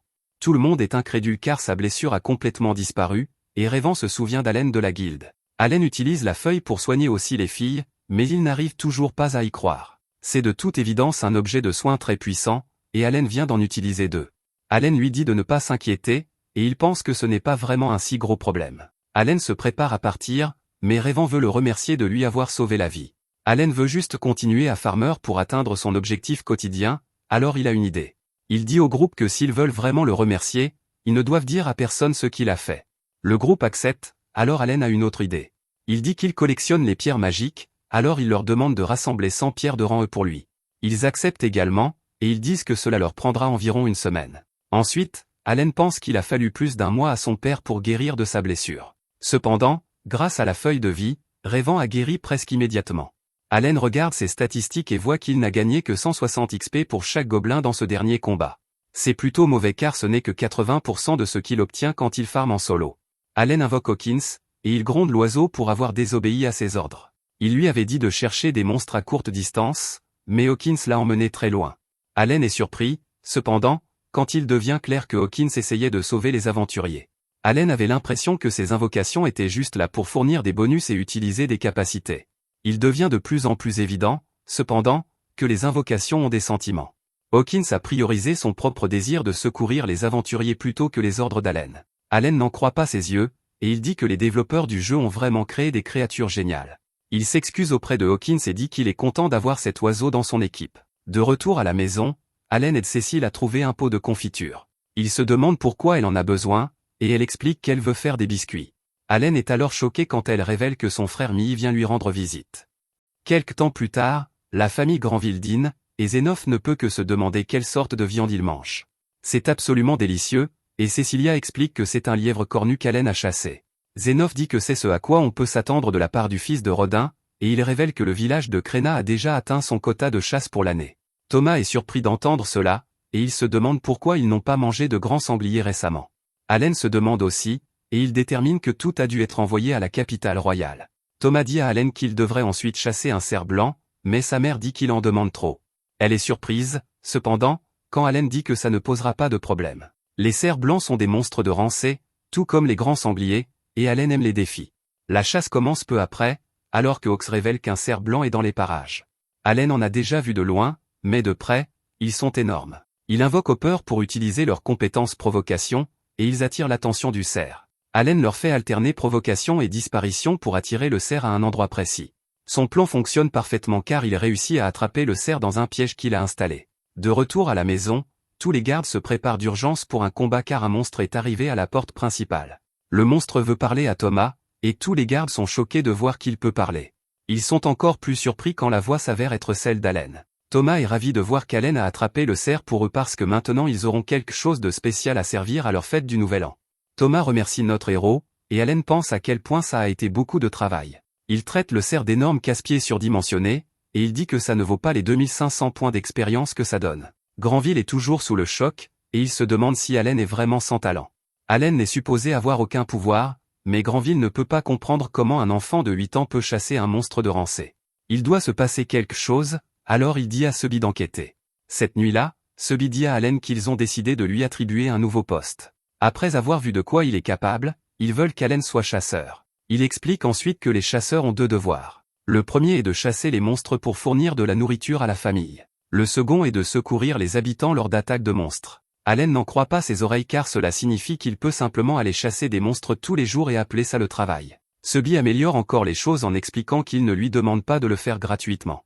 Allen recevra 100 pièces d'argent, soit le double de son salaire mensuel actuel. Cela signifie qu'ils donneront à Allen un salaire fixe au lieu de payer par monstre comme avant. Allen n'est pas sûr à ce sujet car un seul cerf blanc vaut au moins 100 pièces d'argent à lui seul. C'est cependant le travail de ses rêves, alors il accepte la décision. Tout ce qu'il aura à faire est de chasser assez pour nourrir la famille, puis il sera libre de passer le reste de son temps à farmer des gobelins. Allen a hâte de commencer, alors il accepte volontiers le titre de chasseur. Malheureusement, Subby explique aussi qu'Allen ne chassera pas tous les jours. Entre ses nouvelles fonctions, il devra toujours continuer à être le serviteur de Cecilia. Il ne chassera qu'une fois par semaine, et Allen ne peut cacher sa déception. Subby dit qu'ils peuvent lui retirer le titre, mais Allen ne veut pas ça. Il ne veut pas gâcher cette opportunité, alors il déclare qu'il remplira tous ses devoirs. Le jour du Nouvel An, tout le monde regarde l'immense navire magique. Il est beaucoup plus gros de près, et Allen détermine qu'il doit être alimenté par des pierres magiques. Mie arrive sur le navire, et il salue sa petite sœur. Cecilia est contrariée car il était censé venir en été, alors il s'excuse d'avoir été si occupé. Allen pense que Mie n'a que 14 ans, mais il a l'air bien plus âgé. Allen propose de prendre les sacs de Mie, et il se présente comme le nouveau serviteur de la famille. Cecilia souligne qu'Allen sert aussi en tant que chasseur, et Mie est impressionné. Avoir cette responsabilité à un si jeune âge est du jamais vu, alors Mie détermine qu'Allen doit être très doué. Mie donne un souvenir à Cecilia, et elle promet de le chérir pour toujours. Après leur départ, Allen dit qu'il espère que sa famille va bien. Quelque temps plus tard, Allen finit de chasser un monstre et dit qu'il vient de remplir son quota. Il impressionne tout le monde avec une autre grosse prise de nourriture car Allen a même chassé le crapaud que le chef avait demandé. Le chef cuisinier ne pourrait être plus ravi alors qu'il dit que ce repas mettra sûrement un sourire sur le visage de Mie. On dit à Allen que Mie et le capitaine Zenov sont en train de faire un duel en ce moment même, alors il va regarder. Mie se défend plus que bien, et c'est la première fois qu'Allen voit Zenov utiliser son épée. Leur duel se termine, et Zenov dit que les compétences de Mie sont devenues bien plus aiguisées. Tout le monde est vraiment impressionné en voyant la prise qu'Allen vient de rapporter, et Mie a une idée. Allen est visiblement très talentueux, alors il aimerait s'entraîner avec lui. Granville le permet, alors Zenov donne son épée à Allen. Allen est émerveillé par l'arme car elle est fabriquée avec du mithril. Allen ne s'est entraîné avec personne depuis qu'il a quitté le village de Krena, et ses statistiques sont actuellement configurées pour la chasse. Il ne pourra pas montrer ses véritables compétences de combat, mais chasser autant récemment a fait passer son niveau de 13 à 20. Même avec ses statistiques configurées pour la chasse, Allen est sûr de pouvoir gagner. Leur duel commence, et Allen est immédiatement pris au dépourvu par le talent de Mie. Ce type frappe comme un camion, alors Allen détermine qu'il devra utiliser sa vitesse pour gagner. Mie est cependant encore plus rapide que lui, donc le combat s'avère bien plus difficile que prévu. La mère de Mie est très inquiète, mais Granville lui dit que ce n'est pas nécessaire. Mie a passé une année entière à s'entraîner dans l'académie renommée. L'académie abrite les plus grands professeurs, donc il n'y a aucune chance que Mie perde contre quelqu'un sans ce genre d'expérience. Granville a finalement raison, car Mie gagne facilement le duel. Mie est tout de même impressionné par Allen, et il est clair pourquoi il a été nommé serviteur à un si jeune âge. Allen réalise maintenant que Mii est à un tout autre niveau, et il n'a jamais eu la moindre chance. Les frères et sœurs de Mii se demandent comment il est devenu si fort, alors il révèle que c'est parce qu'il a nettoyé un donjon pendant l'été. Il devait le nettoyer, sinon, il aurait été expulsé. Allen admire vraiment Mii car nettoyer un donjon a l'air vraiment cool. La vie à l'académie est assez dure, mais Mii dit que ça en vaut la peine. Par exemple, il explique qu'il a appris l'escrime auprès d'un seigneur de l'épée légendaire. Allen fait ensuite quelques calculs en tenant compte de la façon dont Mii s'est entraîné avec des seigneurs de l'épée et a nettoyé des donjons. Mii étant en mode normal signifie qu'il progresse 100 fois plus vite qu'Allen car ce dernier est en mode enfer. Mii est simplement le résultat de quelqu'un de talentueux consacrant une année entière à monter de niveau. Mii ne reviendra pas avant un an, alors Allen dit qu'il devrait s'entraîner à nouveau quand il reviendra. Mii est d'accord, mais seulement tant qu'Allen prend soin de Cecilia. Au fond de lui, Allen déteste l'idée de servir Cecilia pour le reste de sa vie. Il essaie de gravir les échelons et de se faire un nom pour pouvoir aller chasser tous les jours. Allen détermine qu'il doit trouver un moyen de quitter ce travail d'une manière qui ne fera pas honte à son père. Quelques jours plus tard, Mii part pour retourner à l'académie. L'académie est très prestigieuse, et Allen pense que Krena et Cecilia y iront. Les donjons ont l'air très amusants, alors Allen souhaite pouvoir en nettoyer un. Quelque temps plus tard, un vicomte nommé Carnel arrive pour voir Granville. Allen sert le repas au type, et il pense à ce que Rick lui a dit. Carnel est en charge des terres de l'autre côté des montagnes du Dragon Blanc. C'est quelqu'un d'assez important car les vicomtes ont un rang social supérieur à celui des barons. Rick ne sait pas ce qu'il fait ici, mais il a entendu dire que Carnel a pris un navire magique depuis la capitale royale juste pour faire un saut. Rick a dit à Allen de faire attention car il y a toujours eu des tensions entre les Granville et les Carnel. Carnel est émerveillé par la délicieuse nourriture, et il se demande si c'est la fameuse viande de grand sanglier dont il a entendu parler. Granville dit que oui, mais Allen pense que Granville sait que ce n'est que de la viande de lapin. Allen se souvient à l'instant que Carnel était le type qui avait vraiment contrarié Granville. C'était lui qui avait attiré l'attention sur les chasses aux sangliers quand ils étaient devant le roi. Carnel a ouvert sa grande bouche et a fait tout un plat à propos du quota de sanglier. À cause de cela, tout le sanglier doit maintenant aller à la capitale royale. Allen n'aime pas ce type car son territoire est déjà très prospère, et il n'arrête pas d'embêter les autres. Rick avait expliqué à Allen plus tôt que les montagnes du Dragon Blanc sont remplies de gisements de mithril. Il y a plusieurs mines dans les deux territoires, mais parce que le Dragon Blanc a fait son nid de ce côté-ci, Granville ne peut y accéder. À cause de cela, le territoire de Granville traverse une crise économique. Heureusement, le Dragon Blanc est assez capricieux, donc il change de domicile pour l'autre côté tous les 100 ans. Finalement, Carnel révèle pourquoi il est venu. Il y a quelques jours, sa plus jeune fille a subi la cérémonie d'évaluation, et il est venu partager les résultats. Allen se souvient que Mash a fait la même chose, et il suppose qu'elle a obtenu un talent de lanceur. Quant à la fille de Carnel, il s'avère qu'elle est sans talent. Il en est vraiment heureux pour une raison quelconque, mais cela n'a pas de sens pour Allen. Les gars se lancent des insultes en soulignant lesquels de leurs enfants ont des talents. Allen ne peut pas comprendre pourquoi ils agissent comme si c'était une mauvaise chose car c'est complètement différent de ce qui se passe au village. Carnel est juste venu pour le lui rappeler, donc il repart peu après. Quelques mois plus tard, nous voyons qu'Allen a maintenant 9 ans. Il a énormément chassé, et il a pensé à s'éloigner de la ville. Allen ne sait pas grand-chose à ce sujet, alors il se tourne vers Rayvan et ses amis pour demander conseil. Il veut en savoir plus sur les monstres de Rancé, et cela surprend les aventuriers. Allen pense qu'il a tué plus de 10 000 gobelins, et il n'y en a presque plus à chasser. Il a aussi assez monté de niveau pour que les monstres de Randé ne suffisent plus. Rayvan est vraiment inquiet car s'il fait ne serait-ce qu'une erreur contre un Rancé, cela lui coûtera la vie. Les filles ont une idée, et elles disent qu'elles devraient en parler en faisant du shopping pour l'équipement. Les filles font quelques suggestions sur ce qu'Allen devrait prendre, mais il les déteste. Il se décide pour une cape à porter, et Allen pense à quel point il aime le jeu vidéo. L'une des choses qu'il préfère est d'obtenir de nouvelles pièces d'armure au fil du temps. Juste à ce moment, Hawkins arrive, et Allen détermine qu'il a dû lui trouver un monstre de Rancé. C'est un grand ORC, et Allen l'attaque immédiatement avec ses tamas. Ils réussissent à faire quelques dégâts, mais l'ORC est vraiment fort. Allen fait utiliser à sa bête leur attaque finale, et il obtient 1500 points d'expérience pour avoir vaincu l'ORC. Cette chose était plutôt coriace, alors quel sera le bon monstre à farmer pour gagner plus de niveau? Allen a même obtenu une pierre de Rancé pour ses efforts, et il n'arrive pas à croire à quel point il est fort maintenant.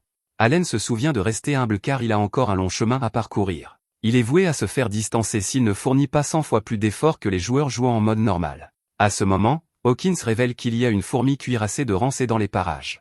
Rayvan l'avait prévenu à leur sujet car il avait failli perdre la vie face à un SM d'entre elles. Heureusement, il n'y en a qu'une, alors Allen l'attaque. Son armure est incroyablement dure, donc les attaques de Tama ne font rien. Allen change de plan et utilise Papillon pour l'endormir. Il va récolter sa pierre magique, mais il ne peut pas percer son armure. C'est dingue car la statistique d'attaque d'Allen est de 438 en ce moment. Après une brève frayeur, Allen la vainc et gagne 3000 XP. Malheureusement, sa lame ne peut toujours pas la percer, et elle est sur le point de se briser. Ces fourmis sont bien plus difficiles à battre que les orques, mais elles donnent aussi beaucoup plus de XP. Allen essaie de trouver un moyen de briser son armure, et il a une idée. Sa statistique d'intelligence est supérieure à 8 sens, alors Allen pense qu'il pourrait peut-être lancer des sorts. Plus tard, Cecilia se demande si c'est vraiment ainsi qu'Allen veut passer son premier anniversaire en tant que serviteur. Allen est sûr, alors il parle avec le professeur de magie. Allen va droit au but et dit qu'il aimerait savoir s'il a l'aptitude à lancer des sorts. Cecilia souligne que ce serait impossible car les gens sans talent ne peuvent pas utiliser la magie. Le professeur dit qu'ils peuvent le découvrir tout de suite, et tout ce qu'Allen a à faire est de toucher une boule de cristal. Si elle brille, alors Allen a l'aptitude pour la magie. Allen essaie, mais rien ne se passe, alors le professeur dit qu'Allen n'a pas ce qu'il faut pour lancer des sorts. Allen est horrifié, et il ne peut que se demander à quoi sert sa statistique d'intelligence. Cecilia lui offre un biscuit pour lui remonter le moral, mais Allen est hors de lui. Un peu plus tard, les Granville profitent d'un repas paisible, mais il est interrompu par l'alarme de la ville. Rickle se précipite dans la pièce et révèle qu'un meurtrier Gale se dirige droit vers la cité. Cette nouvelle vient d'un des gardes, et il a dit que la bête atteindra la porte sud dans moins de 2 heures. Malheureusement, le capitaine Zenoff et ses forces sont partis pour une chasse aux monstres, et ils ne seront pas de retour avant 2 jours. Granville dit qu'ils doivent contacter la guilde des aventuriers pour qu'ils protègent la ville. Allen dit qu'il aidera à combattre le monstre, mais Cécile lui fait remarquer que le meurtrier Gale n'est pas une chose à prendre à la légère. Elle lui rappelle qu'il est son serviteur, donc il ne peut pas abandonner son poste. Allen lui rappelle alors qu'il a un autre devoir en plus d'être son serviteur. Il dit qu'il est aussi le chasseur de la famille, et il laisse Cécile sous le choc. Alors qu'Allen court défendre la ville, il pense au fait que le meurtrier Gale est un monstre de Rambay. Les aventuriers de cette ville n'ont aucune chance de le vaincre, et Allen n'est pas sûr de sa propre situation non plus. Il a dépensé toute sa puissance magique ce matin en l'utilisant pour cultiver des points d'expérience. Un groupe de civils se précipite dans la ville, et les gardes s'apprêtent à fermer la porte pour empêcher la bête d'entrer. Un homme les supplie d'attendre car sa femme et sa fille sont piégées à l'intérieur d'une carriole. C'est alors qu'Allen est horrifié en voyant à quel point le meurtrier Gale est vraiment terrifiant. C'est plus horrible qu'il n'aurait jamais pu l'imaginer, et il est sur le point de détruire la carriole avec les filles. Allen s'avance courageusement pour arrêter la bête et attire son attention. Il la nargue pour la distraire, et tous les gardes pensent qu'Allen est fou. Il lui ordonne de s'enfuir, mais Allen continue d'attaquer. Notre héros dit aux gardes qu'il va attirer la bête vers les montagnes du Dragon Blanc, et il s'enfuit. La bête court après lui, et Allen est déçu de voir que sa puissance magique n'a toujours pas récupéré. Allen esquive une attaque du meurtrier Gale, mais il est maintenant dans une très mauvaise posture. La bête prend son temps avant d'attaquer à nouveau, alors Allen réalise qu'elle doit être en train de jouer avec lui. Elle a un sourire narquois terrifiant sur son visage, mais Allen est ravi quand il voit que sa puissance magique s'est complètement régénérée. Ce sera sa seule chance, alors il supprime toutes les copies de la plupart de ses créatures. À leur place, Allen crée 34 copies de papillons. Ainsi, tous ses bonus d'invocation sont concentrés sur l'agilité et l'endurance. Cela permet à Allen d'attirer la bête beaucoup plus facilement, et il pense qu'il est maintenant assez loin de la ville. Il cache toujours ses véritables capacités à tout le monde, et maintenant il n'y a personne pour le regarder. Il invoque ses papillons pour endormir la bête, mais cela ne fonctionne pas. Soit elle a une certaine résistance, soit Allen dit qu'il n'essaie peut-être pas assez fort. Il invoque 3 autres papillons, mais cela ne fonctionne toujours pas. Des heures plus tard, on voit qu'Allen court toujours pour sauver sa vie, et la bête ne montre aucun signe de ralentissement. Allen finit par réussir à semer le monstre, et il trouve une cachette. Aucun de ses affaiblissements n'a fonctionné sur le meurtrier Gale, et Allen sait qu'il ne pourra pas le vaincre sans l'affaiblir d'abord. Pour empirer les choses, Allen a dû utiliser un tas de ses pierres magiques. Ce n'était pas une perte totale car il l'a quand même éloigné du village. Allen est prêt à rentrer chez lui, mais il est horrifié quand il voit que la bête l'a retrouvé. Ce n'est que 3 jours plus tard qu'Allen peut enfin rentrer chez lui. Il est complètement épuisé alors qu'il dit qu'il est enfin de retour, et il s'évanouit devant le portail. Cécile est soulagée quand il se réveille, mais elle le gronde pour l'avoir fait inquiéter. Allen explique qu'il a été poursuivi par le meurtrier Gale pendant 3 jours. Il va tout rapporter au baron, et Granville dit qu'Allen vient de vivre un voyage éprouvant. Allen explique qu'il n'était pas assez fort pour vaincre le meurtrier Gale, et il a fait tout ce qu'il pouvait juste pour l'éloigner.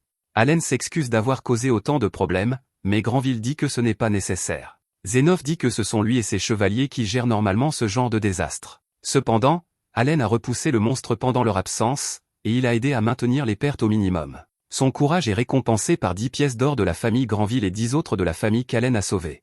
Allen ne pourrait être plus heureux car c'est le genre d'argent qui peut lui acheter une épée en mithril. Un peu plus tard, Allen terrasse un monstre et dit que sa nouvelle épée en mithril coupe comme un couteau chaud dans du beurre. Il est déçu quand elle ne peut pas percer l'armure du scarabée, mais il est choqué quand ça marche. L'épée transperce le scarabée, et Allen obtient enfin sa pierre magique. Allen dit alors qu'aujourd'hui sera consacré aux expériences. Il appelle deux de ses Hawkins et dit au troisième de s'éloigner un moment. Il renvoie l'un des deux qu'il a appelé dans sa carte et soumet l'autre à un quiz surprise.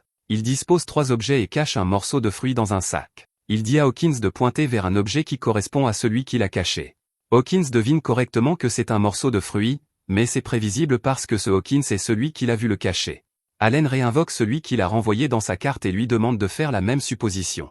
Même si celui-ci était dans sa carte, il devine toujours correctement en pointant vers le fruit. Allen appelle ensuite le Hawkins qu'il avait envoyé plus tôt et lui demande de deviner.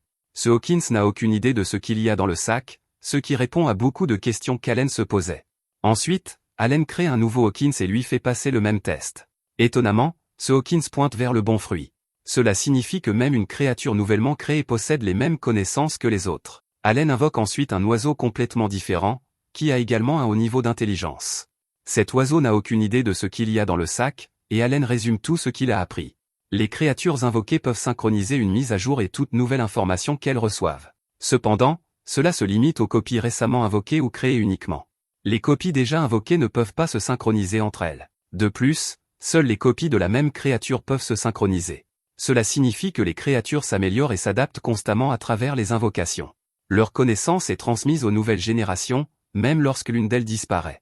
Cela enthousiasme Allen car les créatures invoquées sont fondamentalement immortelles et ont un potentiel illimité. Quelques mois plus tard, Allen s'entraîne avec Mii, qui est de nouveau en visite. Pendant qu'ils se battent, Allen ne peut s'empêcher de penser à quel point Mii est surpuissant. Il perd toujours contre lui, même après qu'Allen ait éliminé quelques milliers de monstres de rang C et atteint le niveau 28. Mii désarme Allen en lui faisant perdre son épée, et il gagne le duel une fois de plus. Xenov complimente Mii car il continue de s'améliorer. Allen est furieux et se demande ce qu'on enseigne à l'académie. Quoi que ce soit, cela semble rapporter des dividendes en matière de points d'expérience pour les niveaux et les compétences. Mii reconnaît qu'Allen est un adversaire digne de ce nom, et il est content qu'Allen soit celui qui protège Cécile. Plus tard, Mii est stupéfait quand il apprend qu'Allen a combattu le meurtrier Gal. Cecilia explique qu'il l'a combattu pendant 3 jours et a ensuite dormi 2 jours d'affilée. Mii dit que lui-même n'aurait pas pu le vaincre car les monstres de rang B sont trop forts pour qu'il les affronte seul. Juste à ce moment, un garde arrive pour révéler que le dragon blanc a migré.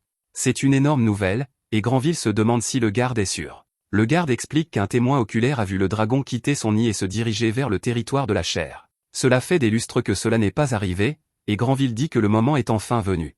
Si cette nouvelle est vraie, alors Granville dit qu'ils pourront retourner miner le mithril après avoir attendu plus d'1 siècle. Cela leur apportera une grande richesse, et la prospérité viendra à leur terre. Il ordonne à Xenov de rassembler ses hommes et d'aller jeter un œil aux mines. Xenov recommande de trouver d'abord le nouvel emplacement du nid du dragon juste pour être sûr que c'est sûr. Une fois cela fait, ils pourront alors vérifier l'état des 4 sites miniers.